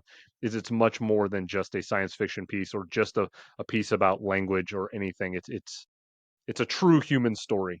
Yeah, like we were saying earlier. Yeah, it's not just science fiction. Adam, anything you want to add to Arrival? Yeah, I'm proud of the way that we've represented that film. I think on this episode, it changed for me the way that I view time. I think growing up as a kid, when you're 5, you can't wait to be 6. And then when you're 6, you can't wait to be double digits, and then 13, 16 and on.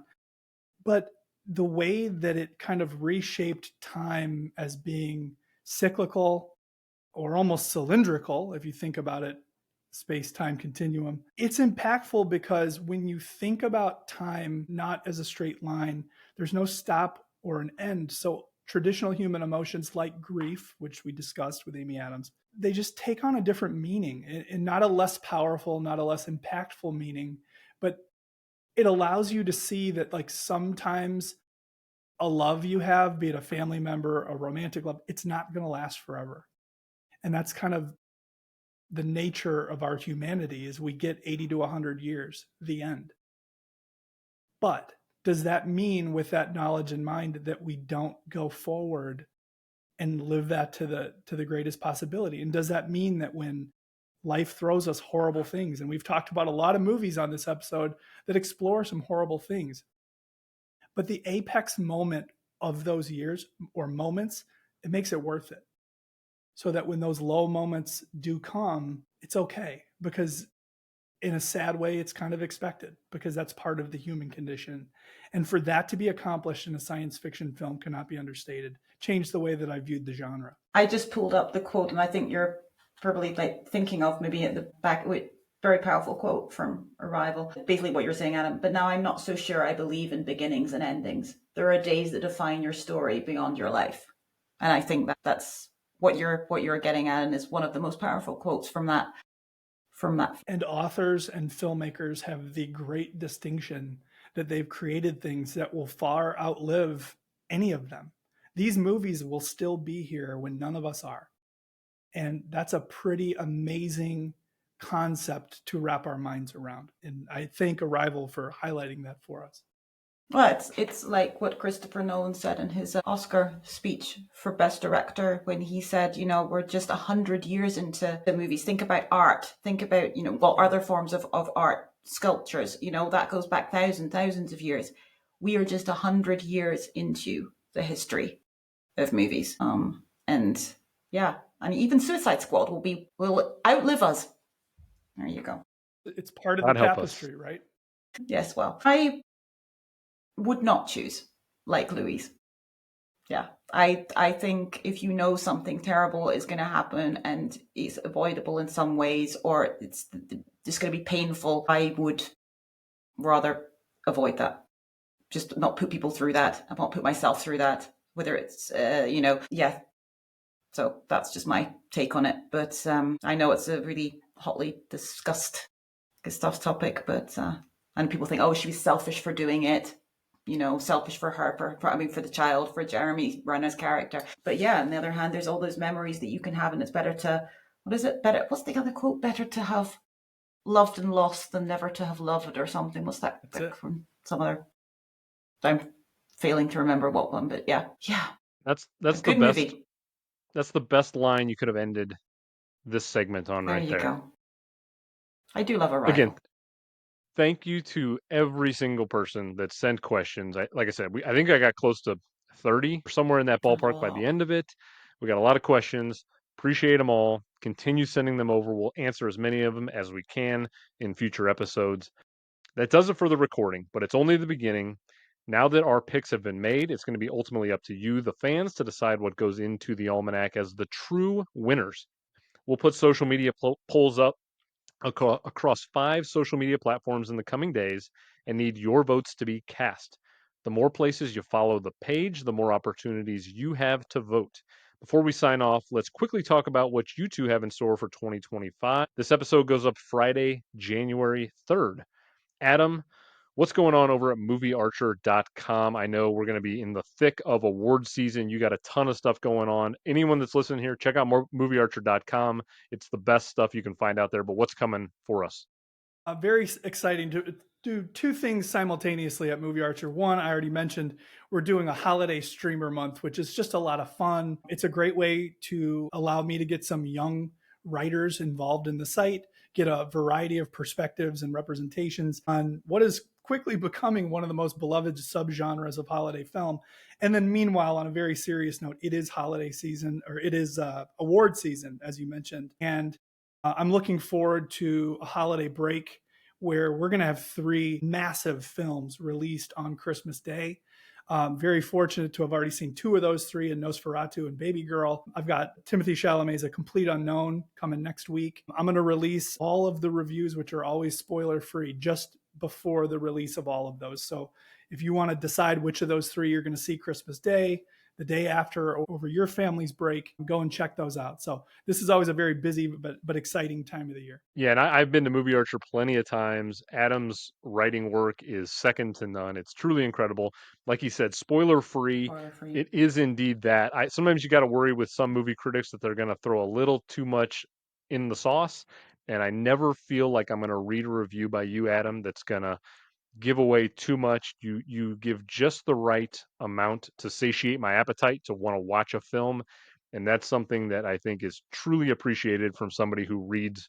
So thank you for all of the writing you've put in throughout the year. It's been really incredible to follow and watch. Oh, thank you so much for saying that. And Heather, you're continuing to dip your toes into podcasting a little more and more every time. It's been great having you guest here. Do you have any guest spots coming up that anyone should look forward to? No, but if anybody wants to talk movies with me, I'm here. I just have to, there's a time zone difference might be, but yeah, other than that, award season, yes. Following that, I have my annual draft going. I have my team all drafted, and we'll see how that works out. I'm getting points per nomination and per win. I don't think I'm winning this year. I had Oppenheimer last year, so yeah, we'll see how it goes. A little bit up in the air. And other than that, I'm working through the watch list of things that I have neglected because I've been only watching films from 2016 or from this year. So time to catch up on other films and Sing Street, Adam.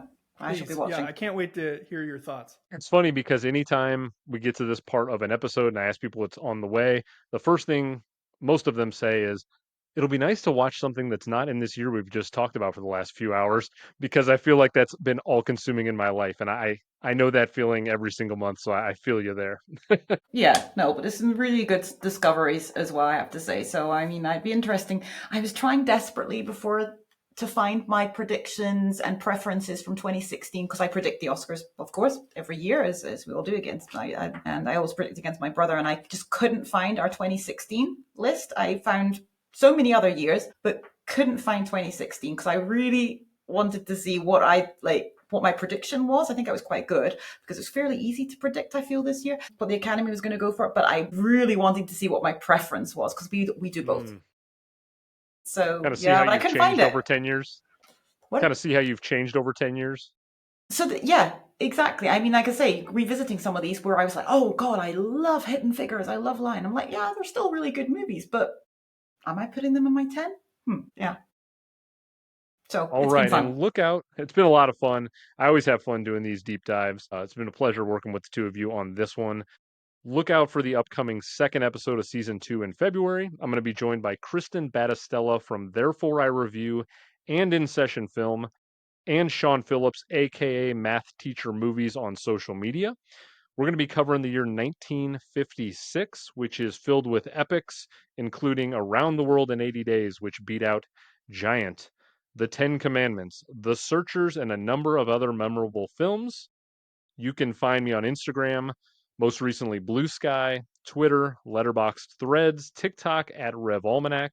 There's going to be timestamps on each and every category in case you need to go back and listen to a certain part as you think about your vote, as well as links to everything Adam and Heather are doing with their social media pages. It's been an absolute pleasure having the two of you on. I've enjoyed every minute of this. I hope you both had a lot of fun. I look forward to maybe having you back in the future if you ever want to take an adventure like this again. Wow. Andrew, thank you That's so gonna much again for having me on. What an Yeah. amazing Thank you. opportunity and just such a fun thought experiment to look at movies a little differently than I've trained myself to do. Such a great format. Yeah, Andrew, you're doing a great job. We all I appreciate you. appreciate that. Thank you for saying that. That's very appreciated. And that's gonna do it for the episode. Again, I'm Andrew, and I can't wait to see you next time.